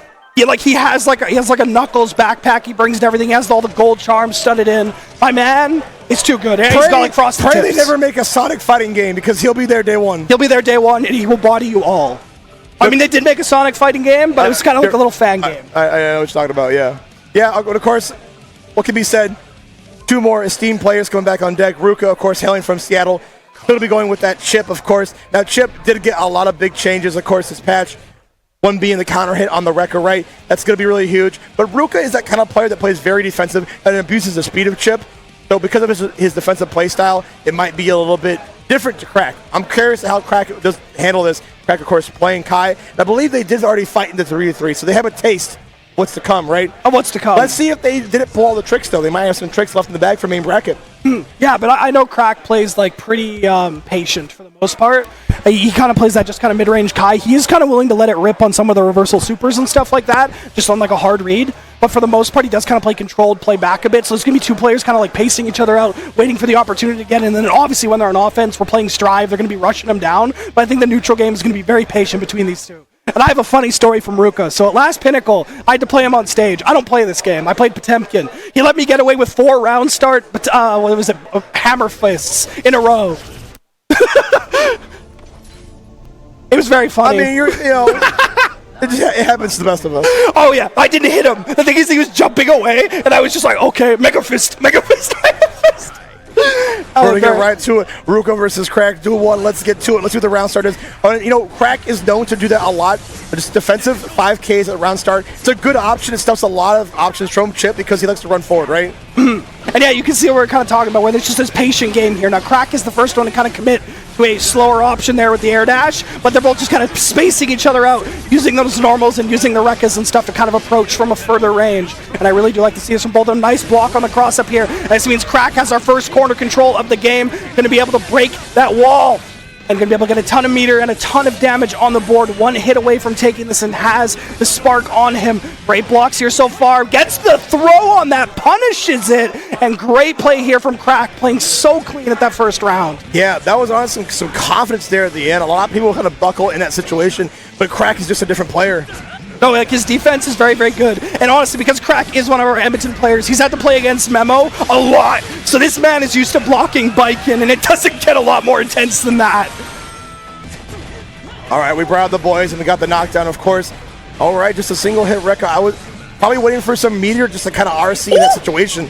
I love the spacing from these two, though. Like, now Crack wasn't able to convert that 2K, but that little dash forward to get the whip punish on that was beautiful. And then Ruka whip punished him right back on that. Yeah, there we go, safe jump. Unfortunately, I think he did press on that, and Ruka is going to be able to take the round. But this is just two people where, yes, there's a lot of energy. They're moving forward a lot, but it's so safe. Like, the only, like, I think big overcommitment was Crack in the first round. Went for a kind of immediate instant air dash. All right, and there's the fight coming out from Ruka, denying the close stun edge, like, mix up there. That's going to be really crucial, so I'm curious to see what's the counterattack in that situation? That seems pretty difficult. Oh, exactly. Oh, that's a big counter here. Going to be able to get it in, and that is the spark on him. Great press here from Ruka, knowing that Crack was trying to reset him. Gets the overhead. Banzai, there we go. Yeah, that is a great combo tool now. Hits him into the corner, gets the wall break, and the safe jump setup is, no, actually not going to come off that. That's only if you finish off a super, my bad. But that is going to be Crack pushing him towards the corner here. But no fear. He has the spark on him, but he has positive bonus. And this means he can kind of just run his offense as he sees fit. I just need one more hit to finish it off and here. Another safe jump coming right in. Goes low. Oh, goes low this time. Empty jump low is one of the best things, no matter what fighting game you play. And we've been seeing how Ruka is taking Crash to task in these matches, right? Either you look for a whiff punish, or you just stuff out like the options before they come, right? And that's all thanks to like Chipp's Far Slash. Chipp's Far Slash, one of the best in the whole entire game. No, exactly, and it's forcing Crack to play just like a blocking game for the most part, because he did some active options earlier, an occasional press, and obviously where he got caught by the safe jump earlier in the set. So because he's just forcing the block, this means Ruka can just run mix-ups, and he's testing Crack's defense quite well here, and Crack unfortunately showed he's not quite reacting to the overheads or is getting caught by lows because he's willing to just kind of commit to blocking in a direction, and this is where Ruka is getting all of his pressure. It's just been mix-up city.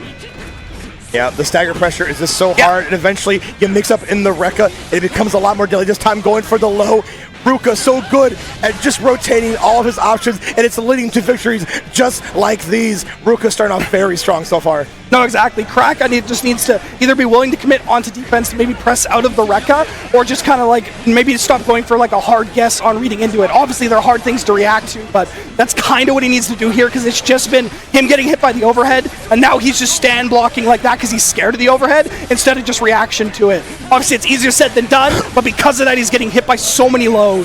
Yeah, and if you like focus too much on the Rekka and wait for it, it gives Ruka credence to just kind of run in and do more stagger pressure or go in and grab you, right? It just really it's hard to really defend against Chipp. Speaking of getting defense, that overhead still snapping you on the dome.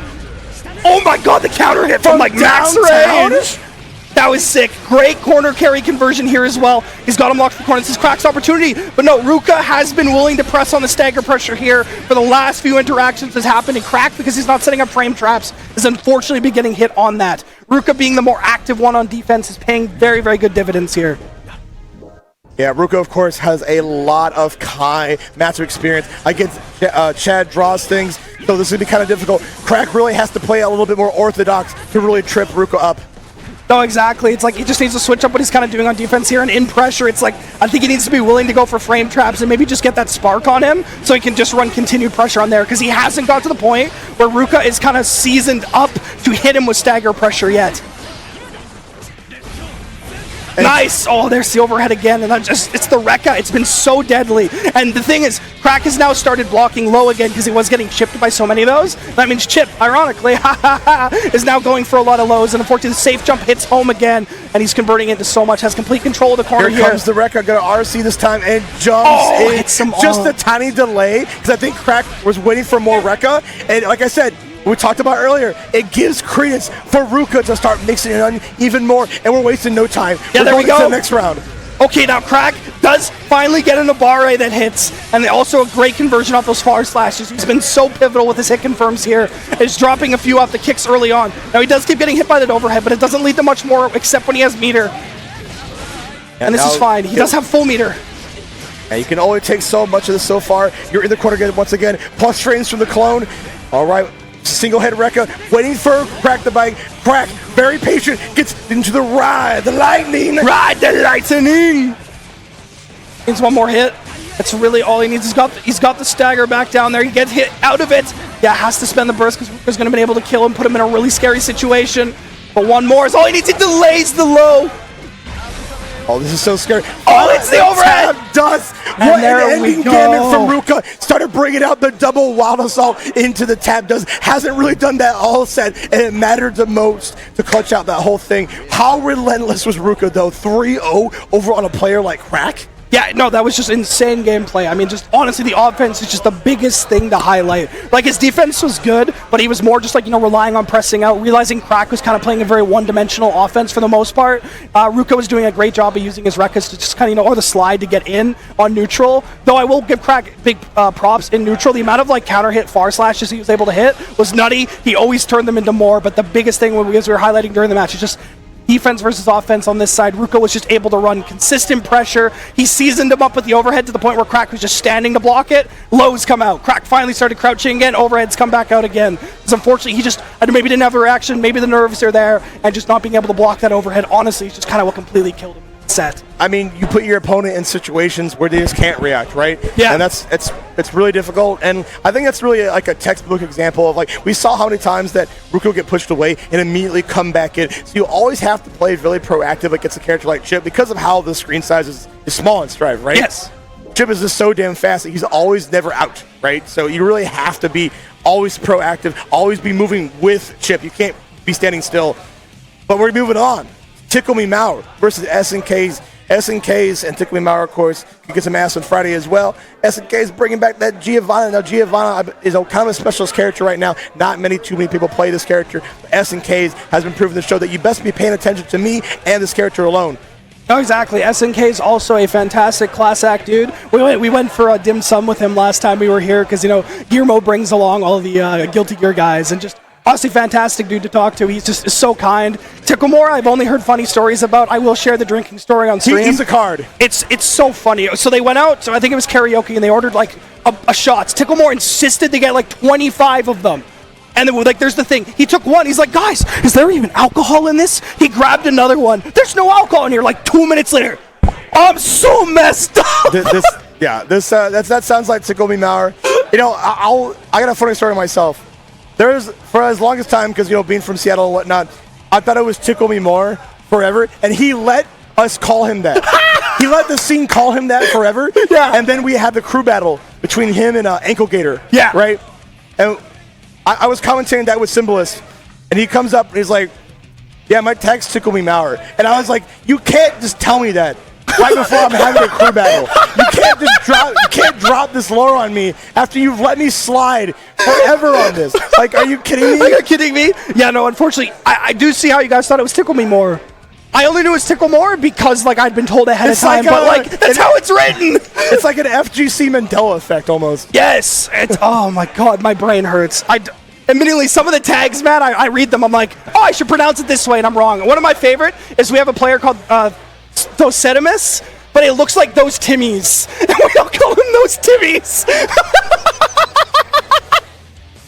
Because none of us knew it was those Sentimus. And these guys, it's those Sentimus. It's not those Timmies. But without further ado, let's get in here. It's some Eno versus Giovanna action here in winner's quarters up in Pinnacle 2023. All right, getting the party started, snkz. Yeah, you really have to be willing to check that dash in conjunction with the new enhanced dash special that Giovanna got, because it really does do good against her specials, and you don't want to get hit by that. So expect to see a lot of 2Ds against anti-airing Eno's float, and right now it's being so difficult for Ticklememour. Ticklememour. I mean, I do love that. Was just a great combo off there. You see, like, there's like 3 little side swaps in there, so just keeping the consistency on here. And I think that really highlights like how clean snkz is playing so far. Because honestly, that combo felt very fummable.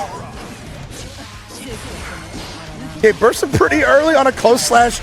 I'm not sure if that's kind of nerves getting at, but honestly, that's a very like obvious like burst point. So I hope it doesn't come back to bite Ticklememour later in the set. Yeah, exactly. No, I agree. But honestly, snkz is doing such a good job of just approaching here at the dash like you were highlighting. He has controlled the corner, and he's just kind of completely smothering him with pressure, not letting Eno get anything started. Oh my god, and he hits him out of stroke. snkz with the foresight. Just like he's seen the future. He knows exactly where you're going to be, knows exactly what you want after every situation. That was one of the quickest games we've had today, John. No, exactly. Just went so fast. And I mean, it all came off of snkz. He's so willing to commit to these preemptive moves. He gets so much progress off of them. But finally, Ticklememour finally finds a 6P, gets him in the corner, and it's the first time we've seen the Eno offense started in this set, and it is going beautifully. Now, going to obviously get a little safe jump set up here. Oh, goes for the deflect, but he re-pressures him, gets the hit, finishes it off with the overhead, and we just see how swingy this matchup can be between these two players. Yeah, and honestly, it looks like both players are pretty willing to just flinch on defense. So, yeah, I think against both of these characters, you want to be maybe a little bit more reserved. Maybe we're just flinching very early, just for later in the match, to kind of mix up on the defense itself. The only time will tell, but right now, Ticklememour going to be RC. Delay on the El Kabong and the jump S, and there we go, MOA to close it out. And that's it. That's a wrap. That's perfect. It. Double perfect. Business as usual. Business as usual. And I mean, the big change he simply made was snkz was going for that preemptive pressure all the time. He's always was just pressing the buttons preemptively, where I think he got a bit rattled when Ticklememour managed to hit that 6P, and then just snowballed it so much more. And speaking of burst baits, one tap, you flinch. You can't be flinching against Ticklememour like that. No, exactly. Like you highlighted that. We were worried that Ticklememour might, get baited because he was doing the just burst on the close slash. But unfortunately, snkz has kind of took the script from him as bursting after the single hit. Yeah, there's a deflect, but was able to retaliate with the far slash, and another perfect on the books for Ticklememour. He is the collector of perfects right now. snkz, I need to get back on the board here. Yeah, no, because his whole game plan kind of resided on this preemptive pressure. Now that he's forced to defend, I think as he wants to take action, he wants to press some buttons. It's just kind of getting him exploded here from Ticklememour. Oh my god, he caught the backdash too. Like, he's calling out the defensive options so well. He's called out backdash. He's managed to re-pressure every single deflect. And he's just playing so well on offense so far. But here we go. snkz is breathing life in. He's gotten his hit. And we got to see, will Ticklememour get caught up on just doing a little too twitchy on defense? Or will he be able to keep it in? Oh my god, get the punish on that. Beautiful. Yeah, there we go. Nice flip kick to intercept right there. All right, and we're one hit scenario away. There we go. With an RC potentially in there. Nice tag on that. Are you kidding me? What a fall! You're golden! He's golden pony boy! He's golden pony boy! No, honestly, the gut scaling here was the only thing that kept him alive there. Giovanna's system mechanics kind of bailing him out there, and he did a great job of capitalizing. Yeah, both these players so good in their own regard. It really seemed like Ticklememour kind of had a neuron activate later on, because now they're making this game a lot more even. So now snkz has to turn up the heat. Go to 11. Take it to 11! It's not louder. Why don't you just go to 10? Because it goes to 11. Because it goes to 11, it's louder. God, I love Spinal Tap. That is such a good movie. If any of you Zoomers in chat have not watched that, go watch it right. Okay, watch this set, the rest of this tournament, then go watch Spinal Tap.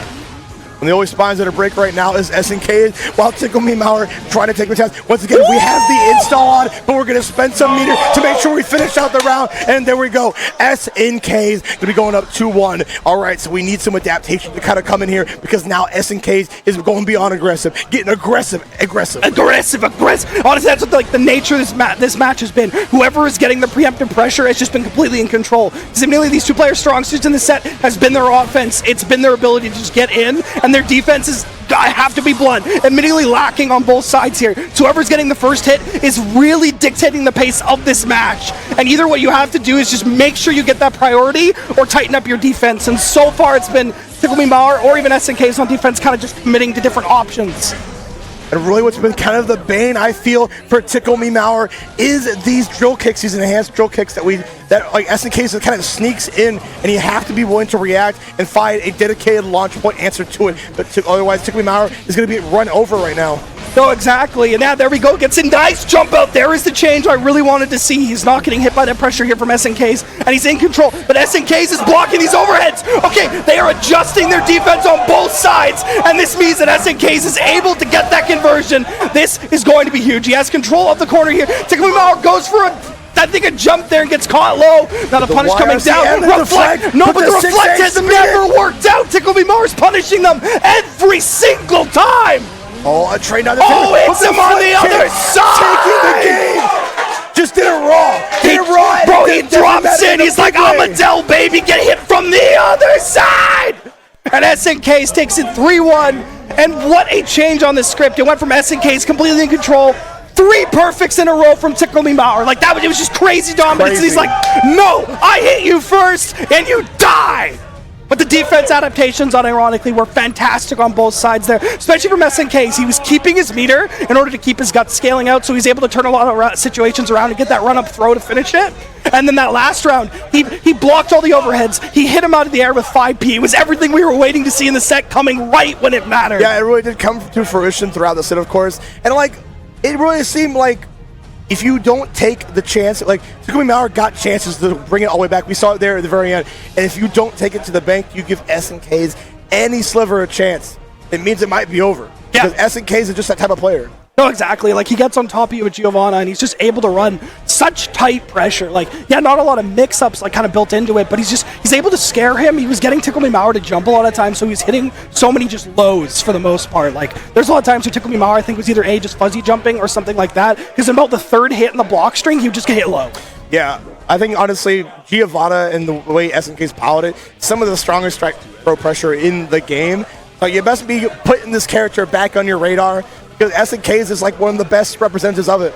No, exactly. He plays the character fantastically. But we are getting to our next match here between Clownlore and Jmac. Of course, Clownlore been rotating between the Potemkin and the Bedman.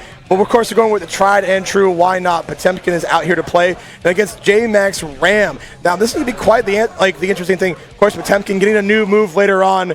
I don't know if you've really seen it, but it's going to be kind of wild when that becomes a version. But we're going in right now with the pre-patch Potemkin before we get that new move.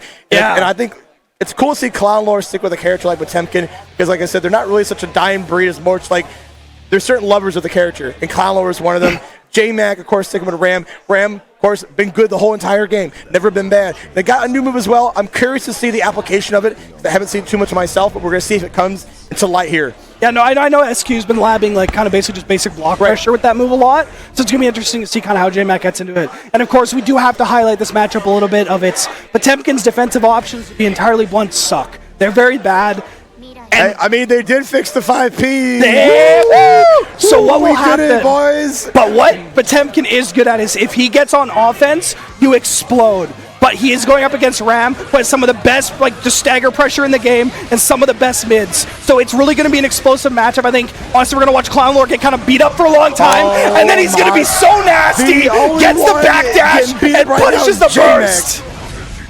Because this is what he wants. This is where Potemkin is so comfortable. Oh, 6P! Oh my god. Wait, actually would have been sick. Oh, that would have been so cool. What he actually could have done there is if he did Heat Knuckle, it would have made it unblockable Potemkin Buster. Right, exactly. But, oh my god, such good pressure here. The nice thing is he's staying close. He's staying in this range where Ram has to use their slow pokes and they're only single hits. Where at long range, he can go far slash into heavy slash and get through any armored move. So if you can stay right in the pocket like he's doing, it's not going to let Jmac get anything started. And these slide heads, every single run in 2K has been hit by the slide head. No, you can't play at this range. This is where Clownlore is so comfy. It gets the reset on him, hits him low. Wow, the Salt, he's got control of the corner. He's calling out every jump.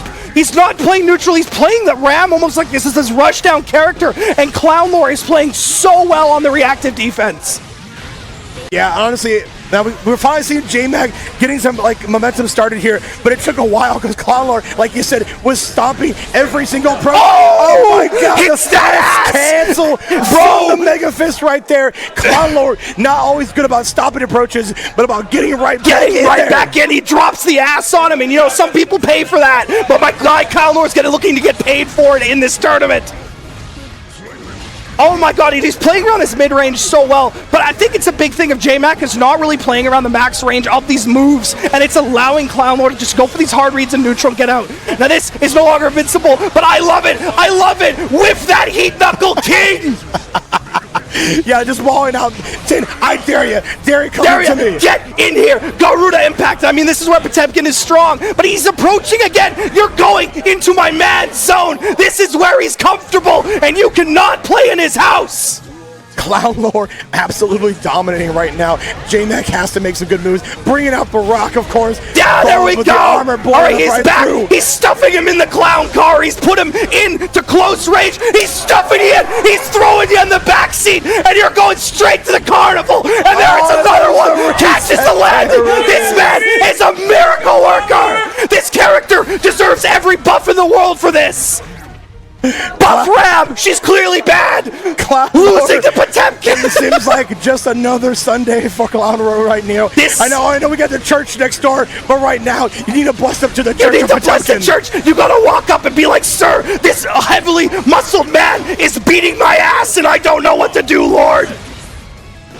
Gets him in, nice knockdown. That is the first 2K that actually has connected, and this is allowing Jmac to get the pressure out here, and this is where Ram is so scary. Okay, resets it down here, back to neutral. You need to not jump in or he's going to commit. Oh, nice. He finally baits out the slide head, but Clownlore has none of it. You have to wait, look out for the second option. Clownlore covering all bases. Ooh, okay, the reversal, the throw, and Ram is scary off this. Yeah, can finish it off with the RC, and there we go. And this is the story of Jmac has been trying to hit that 2K the whole game, and he finally found his gap, but the slide head connects. Oh my god, you can't backdash. This man catches it every single time. He's got him stuck in there. Nice jump out. Oh my god, the trade! He is there away from situation. No, oh, that would have been sick. He's feeling himself. He's feeling himself. Clownlore, get those. Oh my god! There is no stopping the Titan. Clownlore has one more chance. One more round.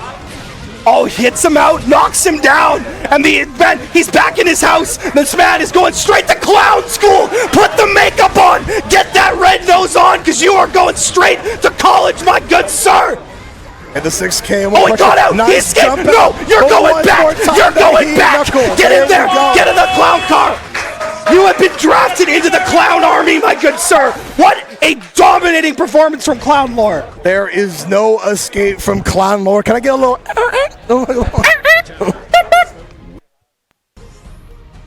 I mean, that was a pay-per-view performance. Yeah, I'm just baffled. I have never been so excited in my life, but I need to highlight how good his preemptive pressure was. Because again, if Ram is able to play at that like max far slash range, she can just cancel the heavy slash and deny all your armor. She's very, very comfortable there. But Clownlore never let that happen. He was always close. He was knocking every single jump attempt down. The heat knuckles and just... I loved his use of Hammerfall. There were so many times where Jmac would go for a cheeky reset. The drink of choice in the game, right? Yeah. Yeah, like you said it best. Like the way that I think Clownlore is playing is like usually like a lot of players want to play their game, right? But Clownlore was the one that made sure that Ram was not playing her game. Yeah. Because if you let her do that, you're in the corner and it just kind of all falls down for her. So we have to cut it off from the arm first, right? Yeah. No, you got to play around Potemkin's strength, and his strength is his offense. They haven't given him a lot of defensive options, but what he does have is when he gets his pressure started, it's terrifying. Garuda impact itself is just such a massive guard crush. Hammerfall, he has so many ways to reset when you're sitting at about I would say about the range where his his far slash goes. Right there, Potemkin has so many options to just call you out so hard. And you explode if it happens. And it's only going to get crazier. We talked about the new move they're getting later, so honestly, Clownlore is getting buffed later on, so keep a lookout for that if you thought that was insane. Yeah. We got more players coming back on deck, more and familiar faces this time, being Trace and Galaxybutter, as we're moving on through this Guilty Gear Strive bracket. Once again, I'm for Shaw, John next to me, the Dynamic Duo will do it for you today at Pinnacle 2023. And of course, Goldlewis, Soul, if you didn't like them, too bad, we're getting more helpings of them. We're getting more helpings of the Goldlewis. I like that we have 2 big boy matches back to back, but this should be very exciting to see because we saw Trace play this last game against Millia, and that was more about tracking down and stopping the aerial movement from occurring, where here it's going to be 2 characters kind of slowly rushing at each other. Obviously, Soul has a lot more movement, can bait out options, but it's going to be kind of down to, I think, almost Goldlewis is either A, going to be on the defensive, stopping Galaxybutter from approaching with a lot of his aerial approaches, or kind of not neutral skips, but it's forward advancing moves. Or Galaxybutter is going to play super conservative, force Trace to make options, and use Soul's great whip punish tools. I think kind of this matchup against Soul in a lot of matchups is that you really have to be cognizant of when Soul gets enough meter to go into the revolver RC. Yes. You make sure your defense is on point, whether you want to spin it for a mechanic or you want to make sure that you're able to block it. Because, like I said, you have overhead, double overhead. You might go low, you might go for a grab. So there's a lot to kind of look out for. And Goldlewis, his name is the Secretary of Defense, but it's a little bit not all the way quite there, and Trace has to make that up as a player. Yes, definitely. And I mean, Trace has demonstrated his defense is very, very solid as well, because I mean, he had to play against Millia earlier, and he was blocking a lot of the mix-ups that were occurring, and it forced the other player to basically just like change around the options he was doing so hard and really pay attention to what Trace was doing, because Trace was so willing to just kind of commit to these defensive options. Nice little backdash there, but the RC is going to allow Galaxybutter to get the hit, and Trace is where no one wants to be, in the corner against Soul, especially when you only have very limited defensive options. But great conversion there, going to get the hit on it and pull him back. Great side swap. The drone has come in. My child is holding down the neutral, and Trace is letting it rip. Nice throw! Yeah, and that's what you kind of expected from Galaxybutter. Galaxybutter takes no prisoners. So Trace, I need you to put that kid in the coffin. Come on. Put the kid in the coffin. Dispense the law. No, I always thought Goldlewis was the sheriff from that one stage in excerpt, but no, apparently that's his brother. His brother, right? That's his brother. That's the lore. He's the cowboy. This guy is just the Secretary of Defense. Ooh, hit him in the corner here. Look at this chip damage. Do it again. Let it rip. Beyblade, let it rip. Oh, nice. Gets out.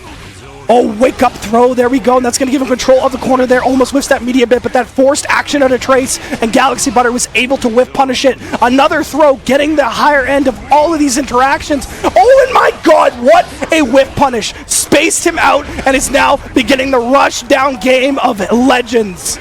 I'm liking what I'm seeing, Galaxybutter enforcing so many plus frames on Trace so many times, but now it is Trace's turn to take his turn back. Gets close by the cross, and there we go. Trace clutching it out there at the very end, not cracking underneath all the pressure because anybody else would, but Trace is a different kind of player. Is a different kind of player, and honestly, the thing is, yeah, as we know Goldlewis to be the character you go ham with, but he, much like Potemkin, does have limited defensive options, and you actually have to be very solid on defense against it, and that is why a lot of the throws have been hitting, because Trace is willing to block, but that's because he was backdashing earlier and Galaxybutter was calling it out. So there's been a lot of rotation of options here, but Galaxybutter's offense has been fantastic so far. Wild throw comes out this time, burst needs to be spent. Last minute, here comes the wall. Gets the hit there, the sun, and the DP calls him out. And that's a great adaptation there, because that is what pressure Trace went for last time. He went drone into about 4 Behemoth Typhoons in a row, and Galaxybutter's like, okay, you're committed to this. DP's through it and is able to take the first game. Especially with that much health too, the risk reward is definitely in Galaxybutter theory. Yes. Just kind of let it rip in that situation.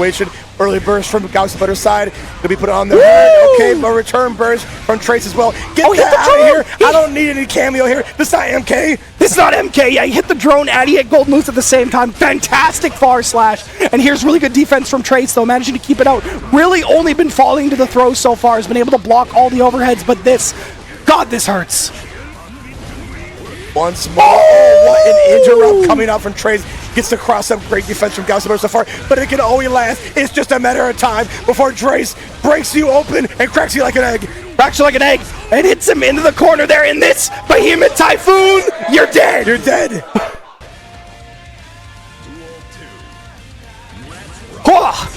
I just love how energetic this match is between the two of them. You have two characters that they want to run their pressure so damn bad. Well, Galaxybutter kind of going through the same motions here. Good at enforcing the strike throw. Yeah, there it is. Counted up there, and the strike coming in very soon. Yeah, no, he's... RC, go there, that's the low. Nice back dash. Trace is trying to get away, but there is no escape from Soul's Galaxybutter. Yeah. Oh, Galaxybutter Soul, whatever. They're one and the same. They're one and the same. They have fused. The Galaxybutter is what binds the soul to the player. But that is Trace getting the hit. Going to be able to start this off. The drones coming in. And this Behemoth Typhoon, you get hit overhead. Oh, spacing it out. Nice. Into the Behemoth Typhoon to special cancel that and cover the whiff. Like you said, Trace is him. Oh, but Galaxybutter also might be a certain kind of person. But certain kind of built differently, constructed from different material. I guess Galaxybutter is a different material. Right, here comes the safe jump. What you got, Trace? All right, it's a delayed backdash. We're resetting the neutral here. The flying Dixon is going to be denied. No, he buried the burst. The burst is going to be denied as well. Everything has been denied. Galaxybutter will take it out. He'll take everything. No, and I mean, the key thing to watch here is just that rotation on defense. Because Galaxybutter obviously just running that basic strike throw gameplay. Trace's two options have been block or backdash. That's really all this could be. Oh, this is going to hurt. You have to spend the burst. What was Galaxybutter looking for? Well, I mean, Trace has started with that move a lot, or like a Behemoth Typhoon off the start, so it was honestly just going for a hard call out. And when you're up 2 games, I'm not gonna lie, you might be feeling yourself. It's time to do it. It's time to do it. But yeah, the big thing is we're just gonna keep paying attention to this strike throw game because Trace's two options, have been backdash and just block in general. And Galaxybutter, as you see, will usually do about 3 throws in a row and then just start calling out backdash. And there we go, the knockdown. We get the drone to help there. Waiting for a defensive option. Nice fuzzy jump come up there. Wall to Soul, gonna continue the pressure. Grab probably out of the DP, I can only imagine. Yeah, no, and that's the first throw that Trace has been able to land so far. It's mostly just been Galaxybutter on the resets. Oh, it's time! The laser's coming down! You're going back to your home, but no! Oh, he got the punish, could have converted into a bit more, but probably wouldn't notice that move would hit, but gets the wall. Clean hit DP. This might spell doom for Trace. Trace has to really rely on the defense right now. Galaxybutter is being non-stop. 6P coming out. Okay, the drone is going to allow Trace to free escape. We need some help. Call for some backup. Call some backup. Oh, and you don't need backup. Ambulance. Call but not for me. Actually, I would probably call an ambulance for the alien. You know, he's kind of getting whipped around. He's getting all jostled around. Getting all jostled around. This guy's going to have at least like 85 concussions at this point. Oh, nice. Gets the throw. Okay, and here's what it started back onto. And Galaxybutter is looking to kind of condition him. He's probably going to go just for another throw off here. No, he mixed it up. He caught the backdash a lot earlier because before he was tending into 3. And I love the freeze frames. The freeze frame was scary. You get to see the teeth. You see the teeth on Galaxybutter. Now the dome, the hammer of God is coming out. But no God can save you. Just kidding. Oh my God. Turn up on the throw. Frames of the throw to get through the whole entire damn laser. This is what happened when God steals our casual rooms. Soul is allowed to block his hammer and hit you with a throw. And we've been in the same situation. This time getting the side swap. This is proving good for Trace. Oh, nice burst from Trace. Gets it in. Galaxybutter getting going for the hit. Trace with stagger pressure here. Started out PRC. Oh, I think he went for a call out there and it didn't quite attach to much. And great backdash call out here from Galaxybutter. Oh my God, the conversion. And now Trace is in dire straits. Has had so much trouble escaping the corner throughout this set. Galaxybutter, oh my God, lows.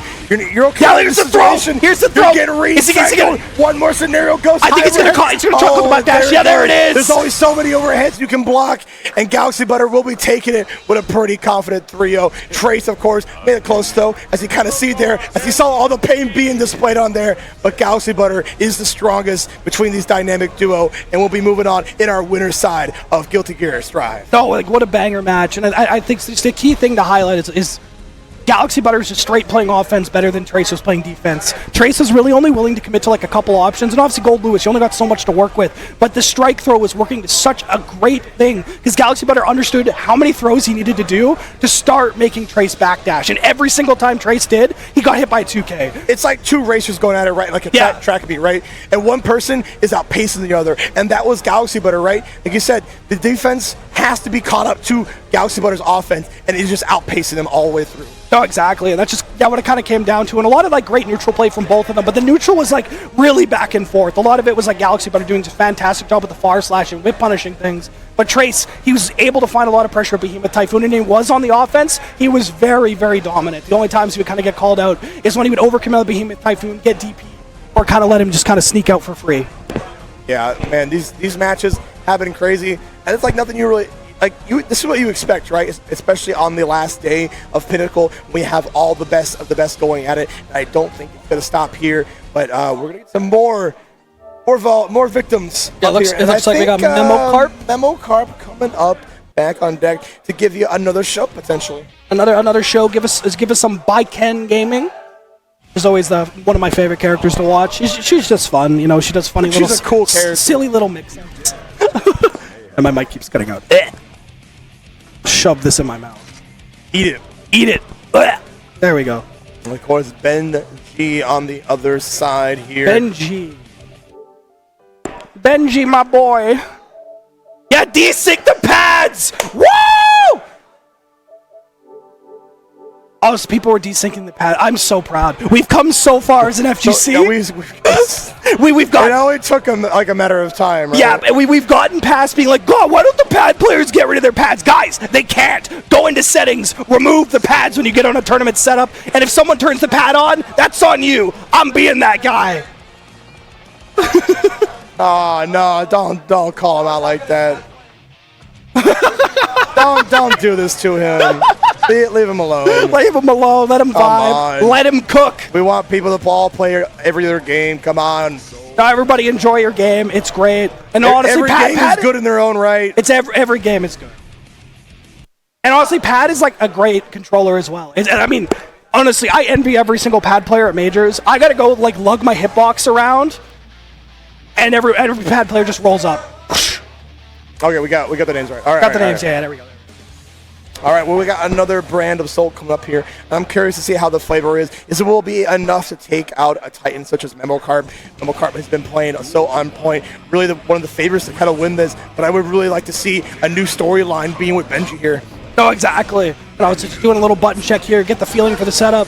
This is also honestly a really good thing to do at like a lot of tournaments. It's honestly less to check your buttons a lot of time and more to feel how the setup feels. Because obviously every tournament has, you know, different equipment, different feelings and stuff like that. So you're not going to get a consistent experience. So honestly, I highly recommend, yeah, your opponent might get a little sassy, but you know, you're allowed to take a button check, you're allowed to feel out the setup. Because if you get in there and it feels wrong and you're not ready for it, it's just going to boom you, especially if you haven't been to a lot of majors. Yeah, or like and like on the other side too, like even in between games, don't be afraid to go to the character select screen. Take a little time to ice off, maybe stretch your hands a little bit. You need everything because this is tournament play. Nobody's your friend. You want to make sure that you are playing at your best. Yeah, exactly. No, the break's huge. I do it all the time. Like, if you're feeling rattled a little bit, or you just even like you're thinking about something, but you want just like a minute to like kind of process it in your head.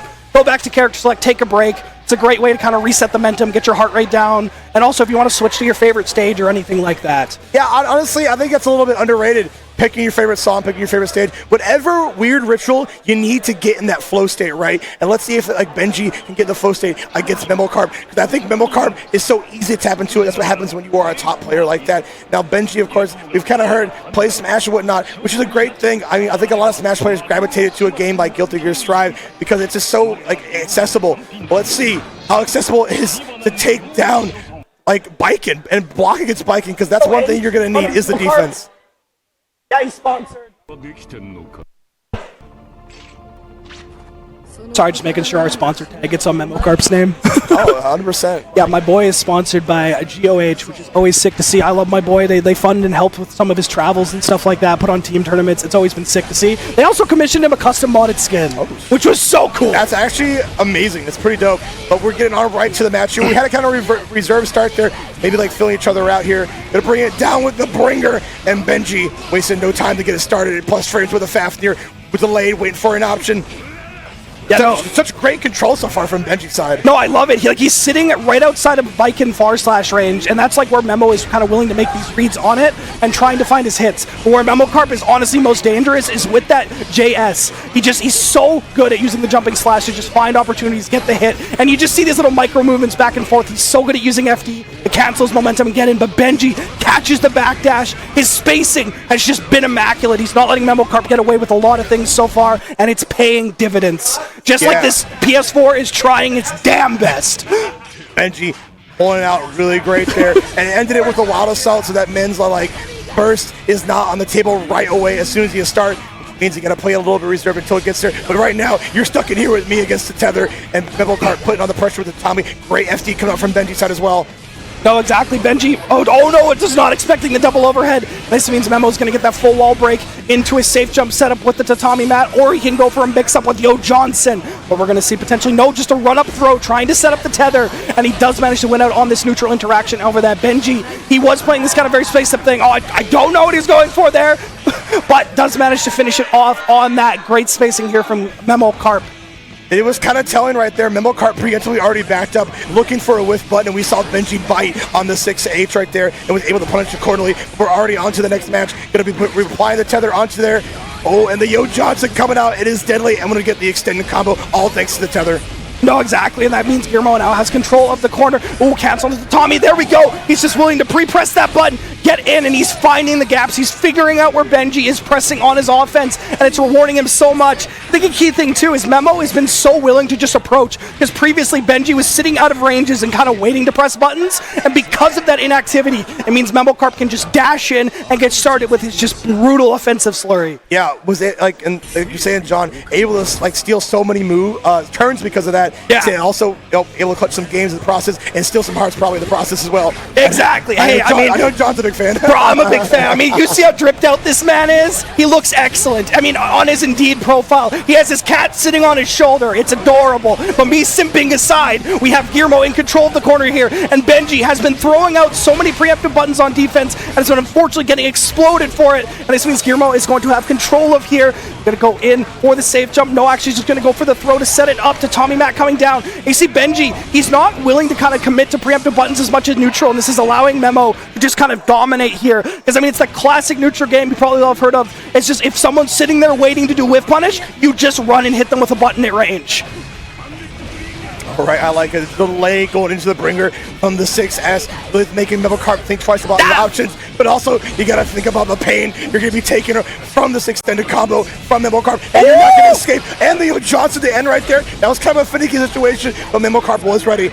Oh no, he's got tether on him, and this is so scary. The meaty tatami. Oh, baits the burst. That was the longest wait I've ever seen on a burst, and I think Benjy's like, I was safe, right? I'm safe to burst. You're never safe. You're never safe. He's got that. Memo knows, like, in his roots where he can kind of bait that out. But, I mean, this whole match just comes down to Benjy is just, he's waiting. He's not throwing out preemptive buttons. He's approaching Memo as though Memo is playing kind of patiently waiting. But no, Memo's throwing all those preemptive buttons because he understands how Benjy is trying to approach. And you see how much more progress he's getting here now because he's honestly just willing to commit to these buttons. But Memokarp is managing to get it off here. You see, he's waiting, but it's like Memo isn't throwing out stuff to whiff. He isn't doing anything. This means you can run your offense. Like there, like just hit the buttons, get your plus frames, and just get something started because Memo is not throwing out the preemptive pokes right now, and this lets him get started. But Memo, you'll see, he'll probably change up and just start throwing out the far slash here to kind of adapt to the fact Benjy's just walking in and punishing him for waiting. Yeah, but now you're getting the knockdown here. Has to hold the fast here. PRC to make sure we get the extension on the plus frames. There we go, nice bait! 2K today. Oh, jumps out, and this is going to hurt, and it's going to lead into one more setup, and you got to block these. Oh, goes for the empty low. Against the low. Grace Decker chasing with the air in the air. Benjy is still blocking for his life, trying to reset the neutral, but you are still stuck to... Oh, yeah, gets we the don't hit. even need a tether. We didn't even know tether. You are still stuck to Memokarp at the hip. No, exactly, and he can't move away, because this is what it is. Benjy was doing those preemptive buttons. He was pressing stuff up, and then he swapped to just approach button. His Memo was blocking, but for that whole end of the round there, Memo was just doing preemptive pokes. He was taking advantage of Benjy waiting, so Benjy just needs to kind of understand what mode of neutral Memo is kind of piloting through and start punishing that, because he's making misreads on what the habit is. right? You're trying to figure out how to download your opponent and what rhythm to like to play out, and he has to adapt in the fly. And both players are doing such a great job. Here's a safe jump coming in, and you got the close test, which means a clean hit DP and a ton of damage. You might just you're not dead quite. Not quite. But you got one chance. One opportunity. Yeah, What a bait.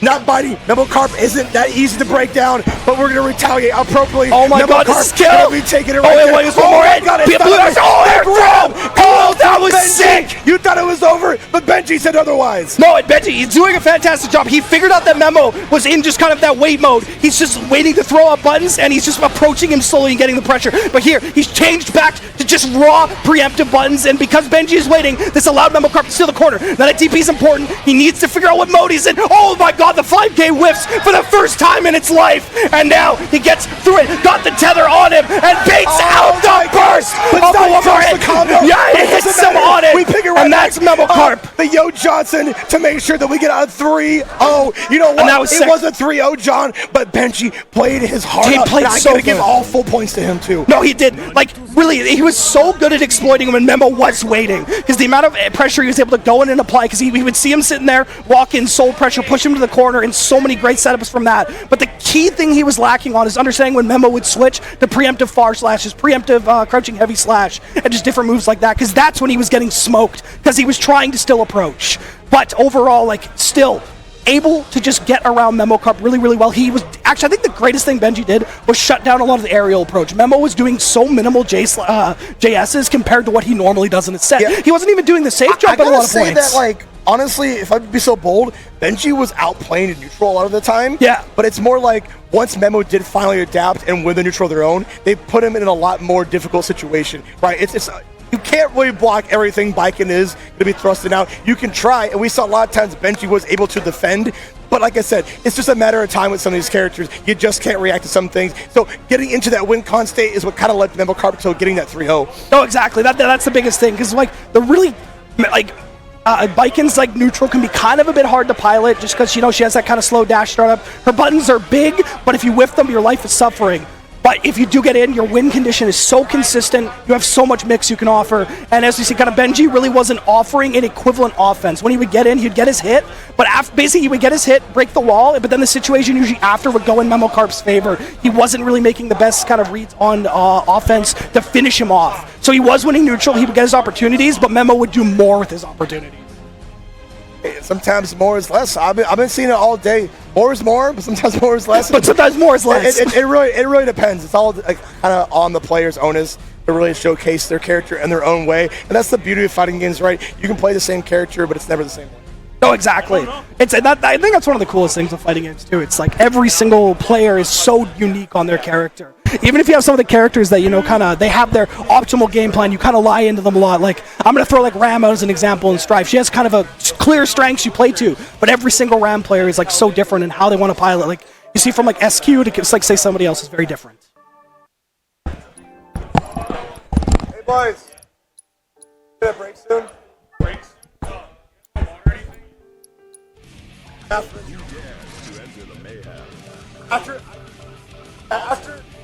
this. Yes, please. Yes, please. Want water, please. You just fill the hat.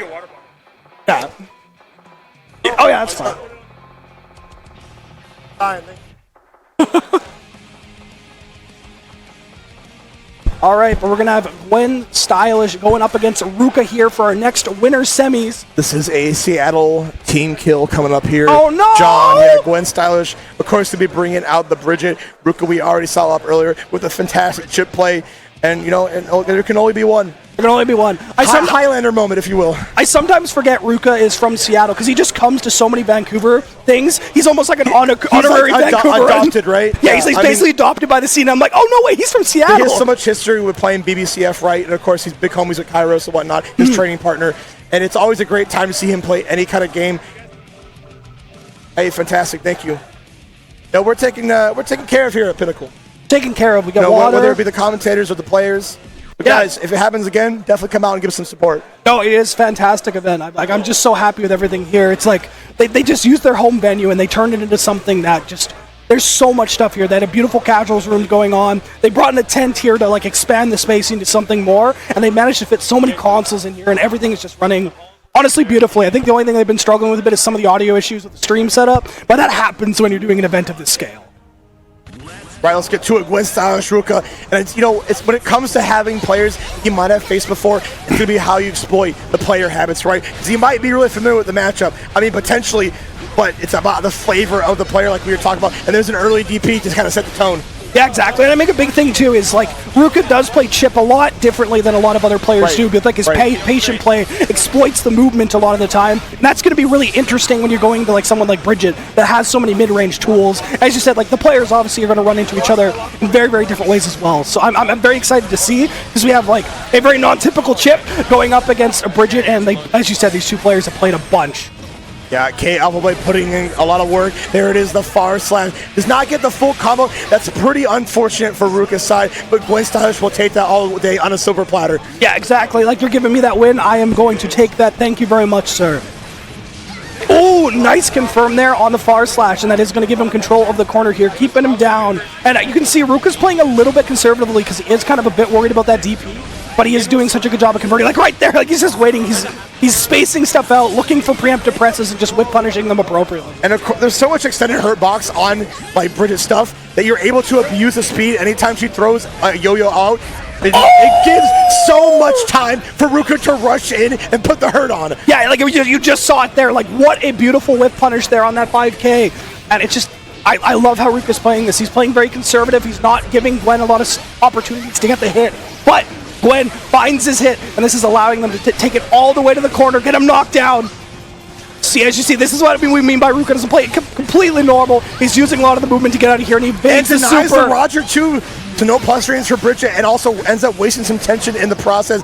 Ruka doing so good at just maneuvering over Gwen right now. And what a beautiful air conversion there off the 5P. Gonna get the wall break. Gonna get the little setup he's looking for. Cross up. He's got meter to spend, and this is gonna be such a scary situation for Gwen. I think this might barely kill with the wall break. And she's made of paper, but she's not made of wet paper, so she has a little bit of life there. A little bit of life back, but no! Hits you on the other side. Yeah, and a great litmus test there at the end. Just make sure we use the Alpha Blade to make sure, are you awake? You might be scared about getting hit. You better be awake. Well, and a big thing too is because Ruka's mostly been like kind of going into string and then wait. For the most part, he hasn't actually been enforcing the mix-up as heavy. So I think that was just something Gwen was not looking for. Hurt box we were talking about earlier, John. It's coming to rear its ugly head. Ruka exploiting it pretty heavily. No, and I love that because like what Ruka's kind of figured out is Gwen is not committing to buttons quite as much, so he can now run this mix-up game. And we might see him obviously kind of switch back to focusing on it, but that is what he's been looking for mostly here. So just kind of run his cross-up game now. And beautiful defense so far. That's that BDCF defense right there. That was crazy. He blocked like 2 overheads. That is a veteran defense if I've ever seen it. Oh yeah, like Blaze Blue, it teaches you to block. By God, it teaches you to block. Oh! It gets that set up in there. Down. There we go. BRC just into the tap. Doesn't have any meteor to kind of combo off it, but it doesn't matter. He's putting on the pressure to make sure we close out the round. Ruka looking so good right now. The points to get a 2-0. Gwen hopefully come alive here. But we've seen this before. Gets across the ball, goes up low, and then it just doesn't stop, John. No, I love it. Oh my God, baits the burst too. Yo, yeah, so it's just mix-up city. He is convinced Gwen to not press buttons here, and is just letting him go as ham as he humanly wants. Because yeah, you see previously before, he was actually just waiting in that spot, but he throws it at 2S, and Gwen adapting, getting the backdash, allowing a full whip punish here to restart pressure here. Oh, I think was trying to bait the DP there with that little back sway, and Roger does manage to hit this time and get the plus frames, is keeping Ruka locked down, but this defense is immaculate. And tap dust once again. That should be it as long as Ruka's able to finish the play. Oh, the DP. We saw Ruka trying to back off of it, but Emma getting come to the end. Below. Burst comes out, and it's a single tap on the other side, and he hits him out of the yo-yo. Oh my God. Ruka's saying, you know what? You may be a returning character, but I've been here for every single game. I've been here from the beginning. I am Chipp Zainab, the president. The president, the mayor, literally everything. Like, what job has this guy not done? And I just love that he's just this ninja dude. And you're like, yeah, he's the mayor. The man. He's that guy. He is literally that guy. I know we said Trace was that guy. Oh my God, yeah. I honestly, like, Ruka is catching on to these DPs. Like, Gwen, you better be, like, playing a whole different playstyle because Ruka, I think, has you pinned down, has you downloaded. It's going to take like a different kind of person, I think.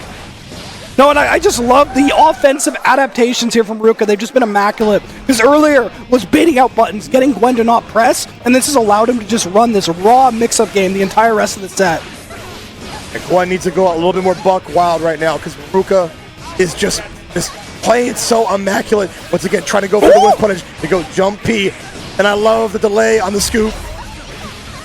Oh, Tapouts gets in, but keeps the pressure going on. Once again, great defense coming out from Ruka. It knows exactly when to bite. Gets the reset into the tick throw. Oh my god. And Ruka just putting on a clinic here, and this is going to be so scary for Gwen. The safe jump is going to be coming in. And how are they going to do it? We do have a burst on the side of Gwen, but let's see if Ruka's able to sniff it out as well. Okay. All right, we're able to get with her scot-free. Gonna roll from downtown. No! Maya been a little bit too office there. Oh, okay, TP does it again. Lets it rip. Catches the backdash. And this is his opportunity. This is their opportunity. Shield. This is their opportunity. Gwen needs this. Is sitting at that comfortable range, but no! Dash in 5K. Hits the startup of backdash, and Ruka 3-0s Gwen to send him out in the unfortunate Seattle team kill. But this is up in winners, so Gwen is still in it. Yeah, Gwen is going to be absolutely in it, so they hopefully get more chances to start their stuff. Ruka just playing so amazingly right there. And it really seems like every time you see a Ruka game, like you watch Chipp just glide across the screen, and the opponent is just like, well, what do I do? What do I do? What do I do? And by the time you're thinking about that, it's too late. It's too late. He just gets in like so good at exploiting that movement available to Chipp to just kind of bait things out. But yeah, I think we are going to take a short break if that's good. So yeah, we will be back in a little bit. Stay tuned. We got more banger Guilty Gear coming your way. All right. I think we're back here. Are we back? You haven't seen our beautiful face? Oh, there we are. Our beautiful faces are back on the screen. Of course, you know what it is. First shot, Dom, back at it again for 2023 Pinnacle action. Guilty Gear Strive, of course. We got a little bit more of our top 16 before we get to the top 8. I think about 3 sets more. So you got to sit for a little bit longer here. Of course, more banger action. All, the cream of the crop is here, John. The cream of the crop. It rises to the top. Honestly, I gotta do the worst thing and just bring a bunch of little creamers one time and just do the stupid cream of the crop bit live on stream. Yeah. Which again, if you Zoomers haven't seen that, just go search up cream of the crop. It's literally Randy Savage going. Oh yeah, you know what? Yeah. I'm trying to get some Guilty Gear action. I'm gonna take the burst and I'm gonna RC, but you know what? Sometimes Macho Man gets a little sad, but you know what? Look at a little bit sad, but I'm not gonna be sad about this. When you got your Choco and test your luck. Oh yeah, I'm gonna see the knuckle. He's gonna go in and he's gonna give it to ya. I never thought I would wake up this day and do a race trick, but here we are, and it's only on Guilty Gear Strive action. Is that goddamn Johnny I'm seeing on the screen? Holy God! Johnny! I got jump scared. Johnny? Oh, I love him. He's actually pretty cool in this game. I was kind of... Bearded Johnny is making an appearance here on stream right now. Now, of course, Johnny, very, very different from his Exert iteration, has instead of coins, has the whole card trick. Now, that's going to be kind of interesting, right? You kind of throw out the card when you have a great Oki situation, and you're going to be going in for, a lot of... instant overheads, of course, with the Mistfinder and whatnot, and you get some extended pressure. I'm curious to see how much Test Your Luck is able to handle. It's not like a new character, but it's a new version of a character that can honestly lock Nago down, especially if, like I said, Test Your Luck is the player to spend blood very early on. So if you don't have blood to move, you're just going to be a sitting duck. No, exactly. And Johnny, he can contest a lot of the range that Nago is trying to approach, and he does, I think, manage to hit just the top of, where Beyblade is, his far slash. So he can kind of just play, a solid neutral game back and forth, and it's going to be interesting to see, but we saw how ham Test Your Luck is going to be, and it's going to see, does, Chocosongi get run over by that early, or will he be able to kind of keep him out and play the neutral game that Johnny's so well known? And nice jump out early. He was aware that he just kind of wanted to command dash in, and there we go. The card trick's coming out, and he's playing around it. He's sitting outside of the rated Beyblade, but as it always happens, Nago finds a way in. He gets in, command dash, little cancel there, and it's time for his complete lack of mix-up smile. We are going through the wall. Also, our audio is clipping out a bit in the monitor. I don't know if that's that, so just to throw that to my stream director, sorry. I mean, if you got 2 sword characters on the screen right now, so there's going to be a lot of slicing and dicing going on, but only one can come out on top. It is Test Your Luck right here. Kind of a hard time for, Johnny to get any momentum going. And There's one thing that like Johnny does lack, and it is dash blocking in a game that you kind of need that to happen. You're playing with a little bit of a deficit, but you do have unique movement, of course, with the miss finder cancels, and here comes Choco. Oh, there we go. He's getting this start, and he's put Test Your Luck on the back burner. And we did kind of see in Test Your Luck's last set, his offense is neutral, is like immaculate, but he does struggle on defense a little bit when his opponent is able to get things started. But nice little backdash there, but he catches it with the sweep, and there we go. Beyblade, it finds home, it does your taxes, it plays neutral for you, and it is rewarding. What a burst, Babe, but no, and it gets a backdash! That is so unfortunate. We saw Test Your Luck have the right idea, but it was a little slow on the trigger. No, exactly, but really, really good call out on the burst, and that does pay a lot of dividends for later in the set, because he's now figured out where Chocosongi is willing to commit to things. But oh my god, great press to get out of that pressure here. The card, gonna call the guard crush, great break on the throw, but does not win out on the neutral action after that. And you see, this is just how much range Johnny can actually control through card trick, through slash, through misfinder cancels, and Chocosongi's doing a fantastic job of just keeping Test Your Luck off of him. Because admittedly, this matchup has so far been, does Test Your Luck get in, you are just in a world of punishment. But if Chocosongi can hold this range, he's doing good, and now Nago with a big sword of his own.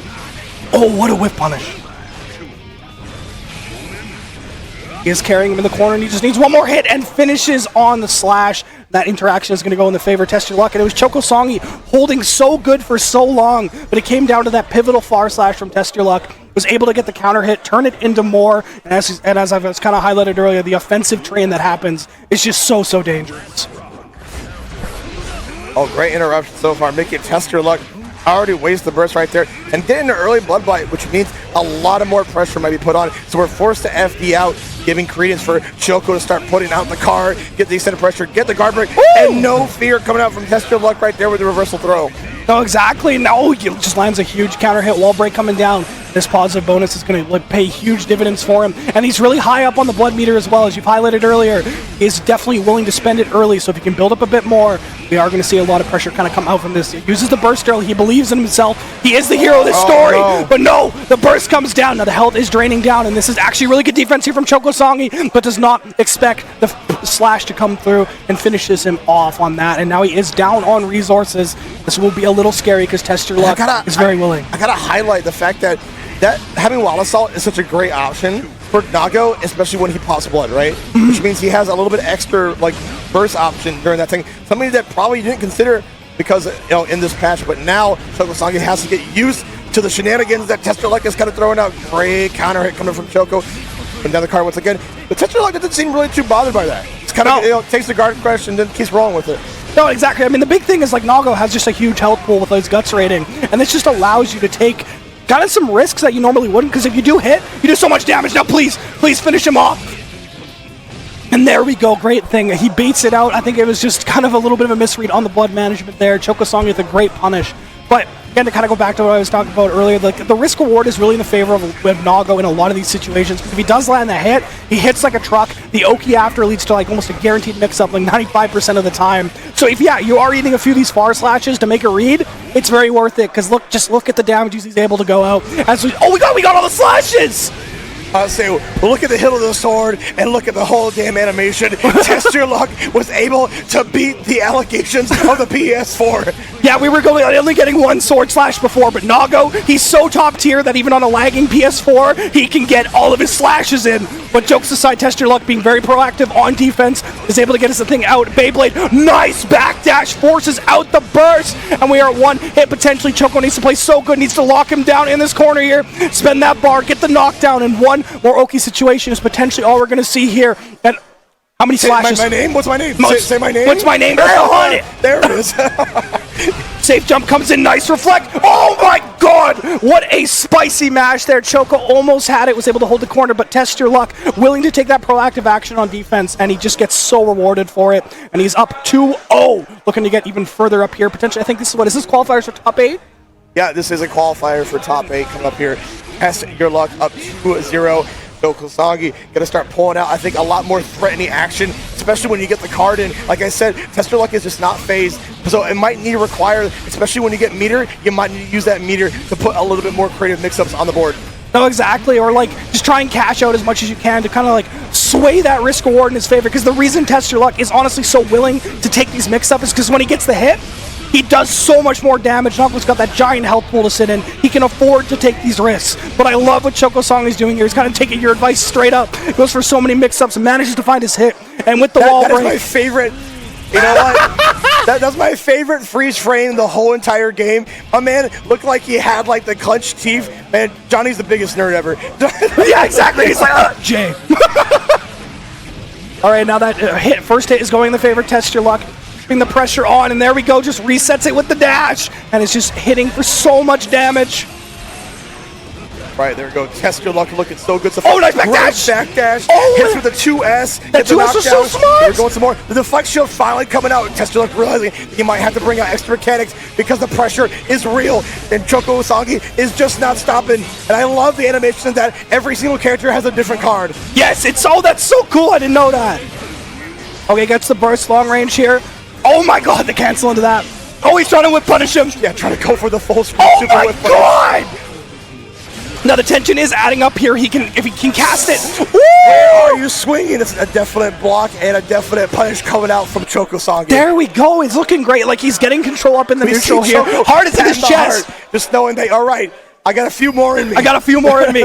Honestly, though, it's such a terrifying matchup because, again, if TestYourLuck hits you, you are just in a world of pain. But he has managed to escape from a lot of situations like that far slash there. Had he turned into a win last round, Chocosongi was able to turn that situation around. And no, he didn't manage to get away from the throw this time. Last time he did backdash it. But now we have reset back to neutral. This is where he's comfy, but uses clone to get through. And oh my god, right on tip range with that, controlling the neutral here. And he's made him bite on the second into that sword. He whiffs the first bit just so he can set up the second hit. And I think Chocosongi's got hit by that almost every single time. Goes low this time and finishes it off. And this is the offensive powerhouse that is TestYourLuck on the Nago.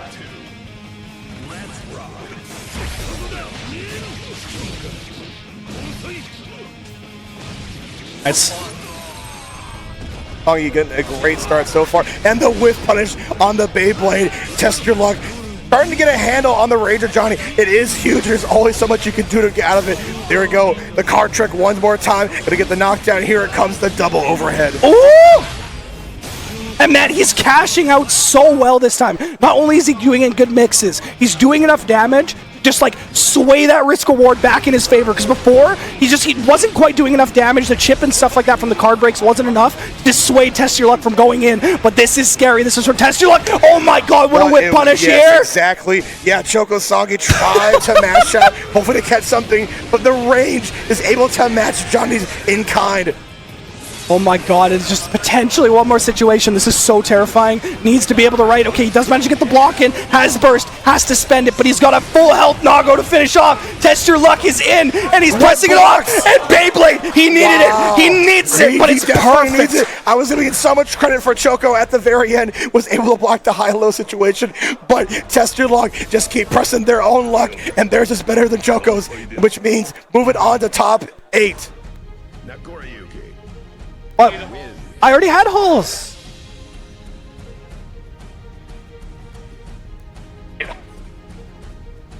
I am my best. Why? Get your girl. I'm out here. You know what? I came here to do one thing and one thing only. I answered nothing. I came here to commentate it, and I'm gonna damn do it. You're damn gonna do it with my boy John here. Let's go. No voice or not. Who needs a voice? Speak. My just talk like this. Carry me. I'm the real Batman. I'm the real Batman. It's me, guys. I'm Robin. I'm an unpaid intern. It's pretty great. Guys, my previous processor actually just died. He just died, but it's okay. I'm going to be the savior of Gotham City. But without further point, I think we have Guillermo coming up against, you know, this fine gentleman on the other side here. Admittedly, I don't know as many. Never heard of him. Never heard of him? All right. Well, I'm excited to see what's going to come out, what is going to be played. And it's always a pleasure to see the Baiken on the screen, because, I mean, a bit biased. I thought for some reason you were talking about Memokarp. I never heard of it. Yeah, I never heard of it. What's a Memokarp? I've never seen a Memokarp. Sounds like a nice dish. A nice dish, a Memokarp. It's so funny, though, because, like, I mean, it's obviously just Memo, which is shortened for Guillermo, is a common nickname, and then Carp. But he doesn't actually like Magikarp. Real? Yes, he doesn't like Magikarp. Even Gyarados, it's just like, he's just cool with it. Gyarados is my favorite Pokemon. Gyarados is sick. I love Gyarados. But it's like, I don't know, it's just something he like kind of got and then stuck with it. You know, you get that gamer tag and you just keep going with it.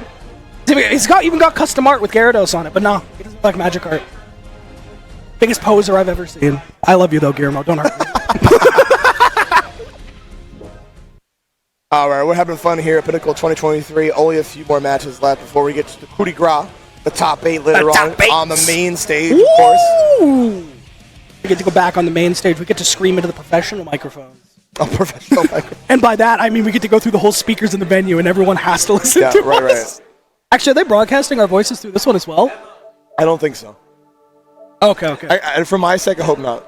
Yeah, true. Same. I don't know. Oh, it's Clownlore. I'm so dumb. How did I not remember my legend, my man? And this is actually going to recognize him through his silhouette. Oh yeah, I mean, I love how like mystical this side of the setup is. It's like the guy's like fading in the background. Like Guillermo's all like nicely illuminated, but this guy is like the mystical clown legend himself in the background. He's like plotting. That part in A Christmas Story. Yeah.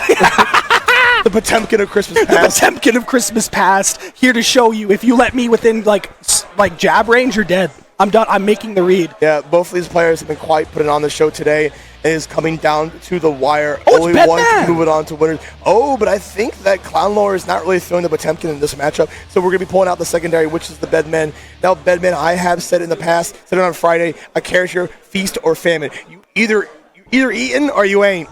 Okay, yeah, no, Bedman, admittedly, I've not actually got to watch a lot of, because as we know, it's not the most like popular character. So, of course, it's going to do, as Memokarp tradition is, do a little button check, get a feel for the setup. It also kind of, it gets you in the mood, it puts you in the spirit, as you kind of highlighted earlier. I think it's really important, especially with Bedman, too, when you have like that 8-way air dash, too, which did get a little bit of buff from the last patch as well. So it's going to be very important to kind of keep up that movement to make sure you get some mix-ups, because Bedman can run very good mixes, especially when they get their knockdown as well, but they also have to make sure they get the call functions, right? That's kind of the evolution of this character from Exeter. You know, you had all the glyphs and signs and whatnot, but instead of that, you kind of have like these malfunctions.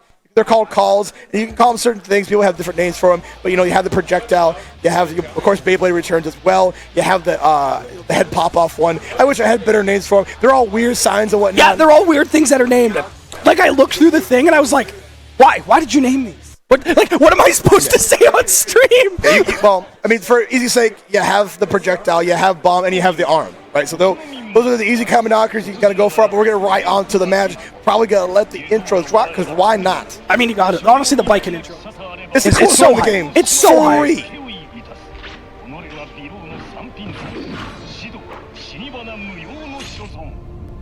I was just letting it rock. It's so good. It's so good. I do love Bedman in this game, where it's just like how Delilah or Delia? Delilah just follows him around. It's so funny. It's like a puppet character that doesn't matter, and it's almost like Celica and BlazBlue, except she does nothing. Yeah. My favorite thing is when characters reflect their lore. And I think that like Bedman embodies that pretty well, but we're getting right to it. We're taking the aerial approach. That jump D is so nasty, man. It's never always been good. That you malfunctioning? Yeah, that was me malfunctioning. Honestly, my dumb brain, it sees something spin around and I'm like, God, thing go burn. Great Bedman portrayal. I like it. That's me.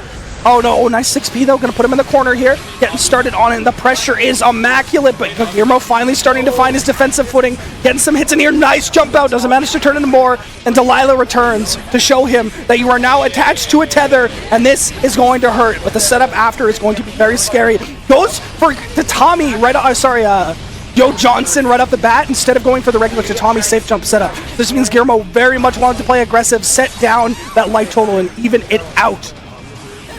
Bedman is quite the creaky bed too. Doesn't have much in the defense department. Oh, with the air grab. Very sneaky, sis. Okay, Baiken looking pretty sharp right now, Memokarp. Yeah, and again, going back to it, like throw finishing off is the quickest you get into the next game. Right. So I always love throw finishes. It freezes the PS4 the least. Oh, but there's the overhead into the tall arm. Go right to the bomb. You kind of have to hold this. This is the lockdown, you know. But the parry is coming out. Yeah, the starting to represent it too. Yeah, honestly, Guillermo is actually one of the Baikens that does not parry all that frequently. So when it comes out, it's like very intentional. So that is going to kind of project of like what kind of defensive game he is going forward here. And it seems to be very much, he's blocking for a little bit, but he wants to be proactive. He wants the bed off of him. He does not want to go for a sleepies. Only one going 9-9 right now might be Memokarp, unless Clownlore. Oh, nice 6P! 6P once more. Maybe potentially looking for another air. Oh, nice! Another anti-air coming out. Okay, now we're gonna get the full combo. Unless we get the burst last minute. We are just one more. There we go, JS.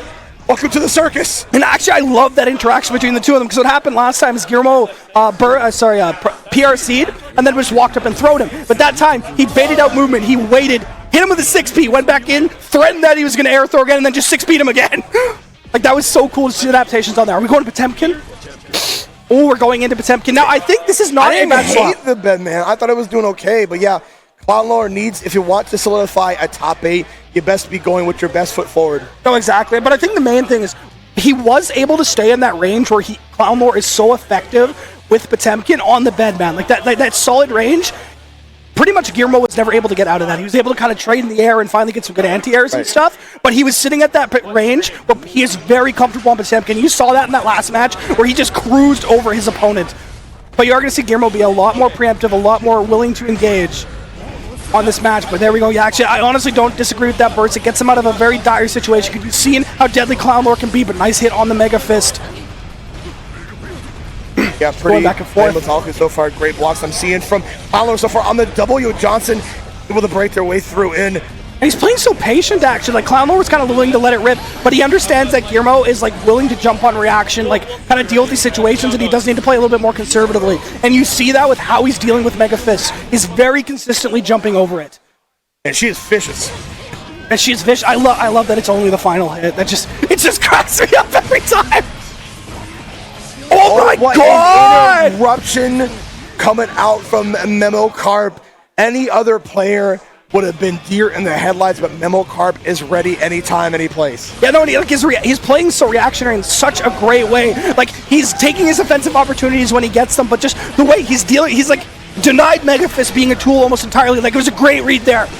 But that is only the second time he's managed to hit one this whole set. He's punishing the slide head breaks, and Guillermo understands he just needs to play reactively. And I know from experience, because I used to play Potemkin against him, Guillermo knows to backdash the slide head on reaction. So it's going to be another tool that might get denied from his toolbox. Okay, Gigantor is making... Oh, it's gonna hurt! Memokarp This is gonna hurt! Expecting the range on that. Now we're in the corner. Oh!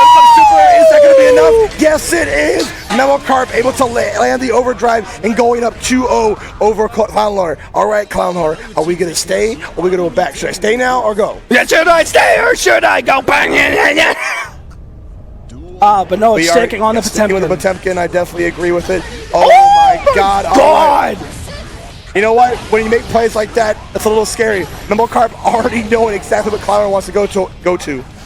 Yeah, no, he's doing such a good job. Like, he's literally only had Clownlore on the back foot, and when he does manage to get in, Guillermo's just been punishing the option he used to approach. Because, oh my god, so good. And he's forcing Clownlore to make decisions, and there we go. That's the first one that's landed. Garuda goes in, hits the low. So you know Guillermo is trying to backdash the Potemkin Buster, potentially, and goes for the hardest read of his life, but it doesn't work. Oh, and Guillermo... I thought we were going to pay for that again, but I guess not. Dealt with that situation.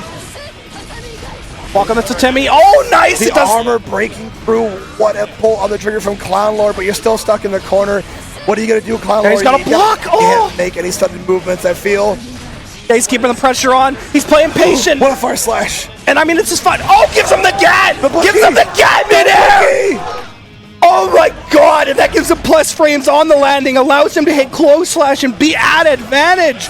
Guillermo looking so comfortable in this Potemkin matchup. He's denying every tool that Clownlore's been throwing out, and we saw how crazy Clownlore was on this character in the last set he played. He was so good at utilizing his tools, but Guillermo has been playing at this range where Clownlore is comfortable, and he's been making him explode. I've never seen a Baiken play a more rushdown game than Memokarp has, and it is paying off in dividends right now, John. Oh! You don't even get a chance, Clownlore. You had your chance. Okay, there we go.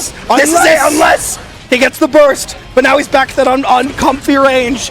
He has to work so hard to get in because Mega Fist is not a tool he's using in, so he's trying to bait Guillermo into overcommitting, but Guillermo's not biting. He has a life lead. There's no reason to go in. Now the first slide head of the game finally comes out. Aegis on it, Aegis reflector. There is the overhead. Gets the overhead. We are back here. Oh my god, he backdashed it! And he reset! I punished it! And the burst came out! You went for it twice! I can't believe you went for it twice! And he hits the block! Now he just needs one more. This is all he needs. Can he finish it off, or will Clownlore's defense come through? And he's gets the counter he needs into Potemkin Buster! Clownlore is still in it! coming from Clownlore. It is not over yet, John. It's not over. He's still in it. Memo does have a slight resource advantage, but too far out to get the guaranteed parry. And he's just, oh my god, actually back Mega Fist is really good while you have the rope on you, but does not quite know how to finish off the combo here. And this is the most Mega Fist he's managed to hit this whole set. But Guillermo is back in, getting the setup into the Tommy match, just playing safe pressure and looking for slight mix-ups. And he called out the mash on there with the frame trap, and he gets his wall break.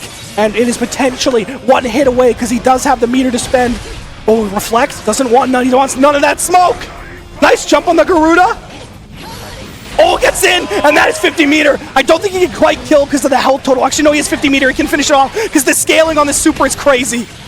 Yeah, there we go. There Gets into it. That is Guillermo taking it 3-0. It is sealed. There we go. Memokarp taking it very convincing there at the end. 3-0. Clownlore, of course, still put it on a show. Gonna go down to losers, and I pray for anybody who has to deal with that player. Oh no, exactly. Like, yeah, you might. If this is your first time seeing Clownlore, honestly, Guillermo was putting on a clinic of just denying what he did. But I really need to highlight in the last match Clownlore played, he like stomped over his opponent who was playing Ram, which in theory should be his character that should just be able to keep him away fundamentally. He never got away from him. Potemkin was stuck to him like glue. He was mixing him up. He was hitting every Potemkin buster he went through. And just the way he was dealing with jump outs was so fantastic. But the patience of Memokarp was able to just kind of pilot around this Potemkin and deal with him in such an efficient way. I can't over-highlight. He denied Mega Fist at the beginning. Like, he never got away with it. He was hitting him out of Hammerfall breaks. And he only used slide head once that entire game. Yeah, it really just seemed like it had a grasp on the matchup, like, no doubt. Memokarp is so good about mitigating the weakness of Baiken. Now, Baiken has like a lot of recovery on her moves, right? Like they're a little bit slow in their own regards. So Memokarp is able to play in a certain pattern, a certain rhythm that's hard for players to really pin down on. And like I said, that win con when you get knocked down, it's kind of curtains for you. Yeah. And especially against Clownlore, who you strip so many of the character's defense tool, not just the mechanics, right? But the character's defense. You saw all the armor get stuffed. You saw all the moves. We saw Baiken become a rushdown character at one point, right? Like, yes, like just raw rushdown at that point, because he got to the point where Clownlore was just not confident throwing out of any Potemkin's like kind of great preemptive read tools or anything like that, because Guillermo was dealing with all of them. And just, he was playing like so safe in a way. Like, yeah, he was doing rushdown, but it was always Tatami mat setups. It was always frame traps, and it was always like kind of occasionally looking for the high or the low to go in when he had kind of like figured out, okay, Clownlore's just waiting here. And on the Potemkin busters, he was just backdashing for the Mopart. You actually saw when Clownlore started his offense, he was catching backdash almost consistently. But then Guillermo just never gave up on that, because the one time he went for Potemkin buster, he just backdashed it. Yeah, it is so amazing to kind of see the style that Memokarp is able to play. Definitely understood the assignment, but now we have to understand we have one more match coming up here for our top 8 of Guilty Gear Strive, and it is looking to be Galaxybutter and snkz, and what a firecracker ending we're potentially going to have here. Oh yeah, no, there's no way, because both these players have showed just how strong they are on offense. snkz showed some great defensive adaptations near the end of his game against Ticklememour, so I'm excited to see where they go here.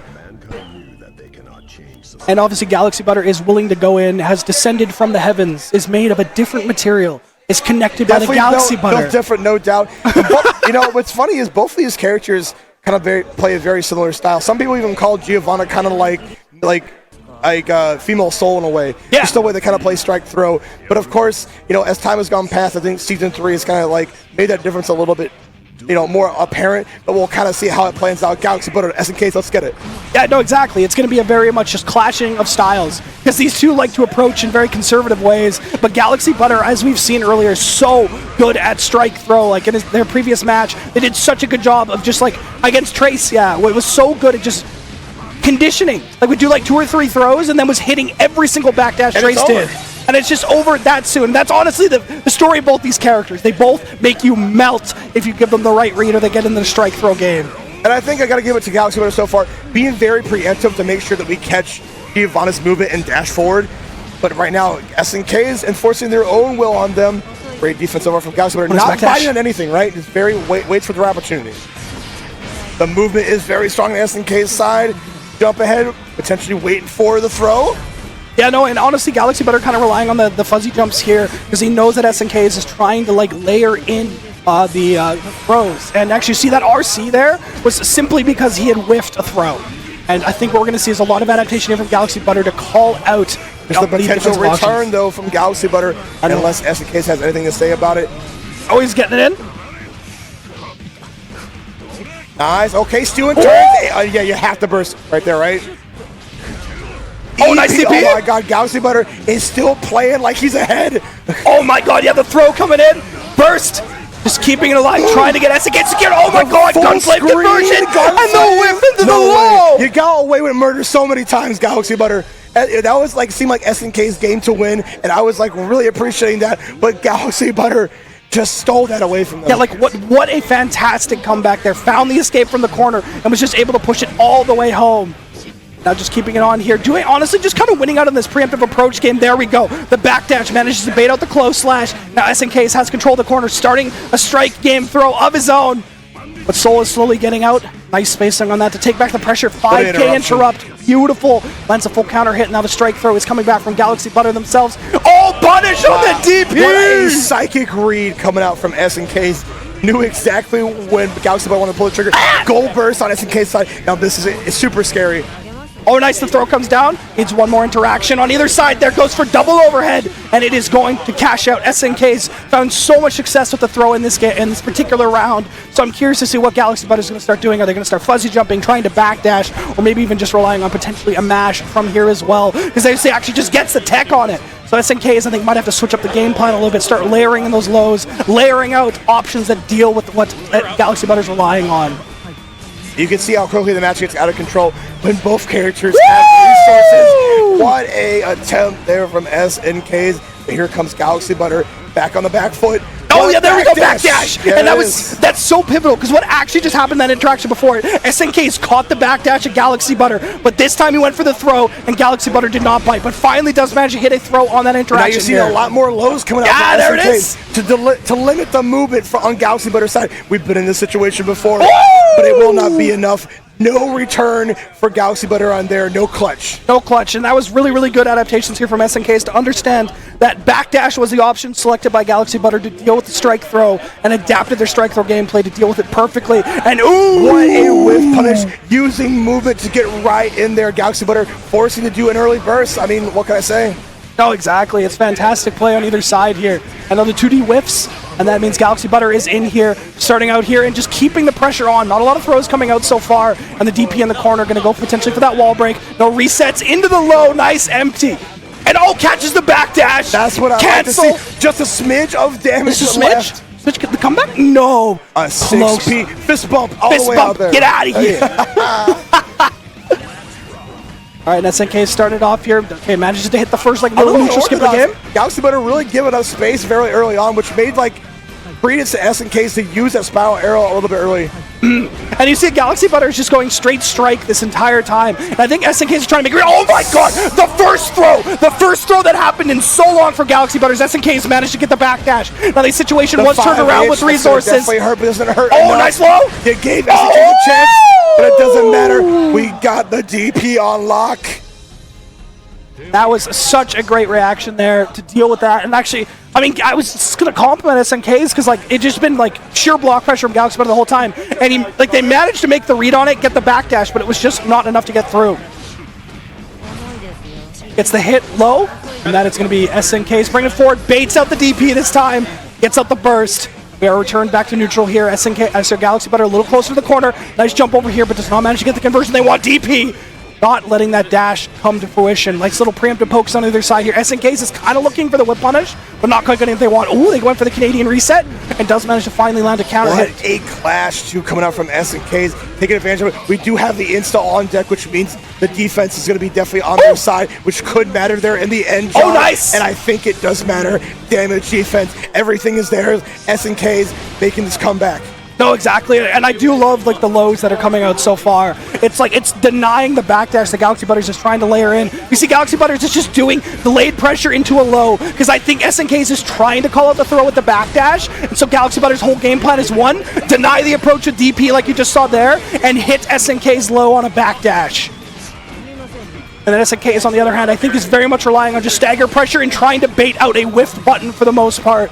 Is going to go in here. I think we're going to see the throw maybe a little bit after here, but no, just going for the neutral skips, keeping on that pressure. But what an interrupt. The 5K interrupt, but did not believe in the full cancel. Oh no! Oh no, panicking a little bit with the DP. Yeah, I was trying to bait the burst. But didn't take very much for it. snkz putting him on the pressure, clipping the 5K once again. You best be chilling. Oh no, one more DP.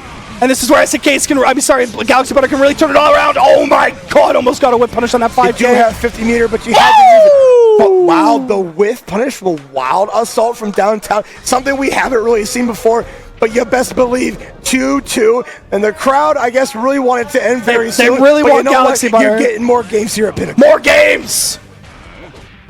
The loads comes out, and this allows snkz to kind of get in there. They're trading back and forth here.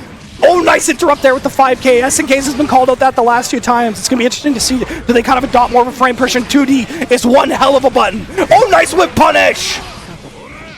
Hey, yeah, they were catching the backdash right there. Galaxybutter finds the counter hit, which means clean DP. Huge damage, the double DP action, and only a smidge of health on snkz side. Galaxybutter is sitting pretty right now. No, it's just so key to note too, is like Galaxybutter's not actually went for a throw for the last like a few interactions. I've not seen a single throw come out. It's just been mash like that kind of just delayed stagger pressure, then low. And it's been hitting every time. Huge lopsided conditioning, right? Yeah, like it's very much snkz. Really well. It's going for these hard reads when Galaxybutter really hasn't forced them. So this is allowing Galaxybutter to just get so many interactions like this because SNK is being proactive when they honestly don't need to. You can just block and find your opportunity after. Entire 5P, turning the whole situation around. Of course, Galaxybutter on a game. Oh my god, what a read attempt, but no, does not get the punish. That is so crazy. 2S, yeah, you have to burst. Does not want to take that counter hit. No way, no how.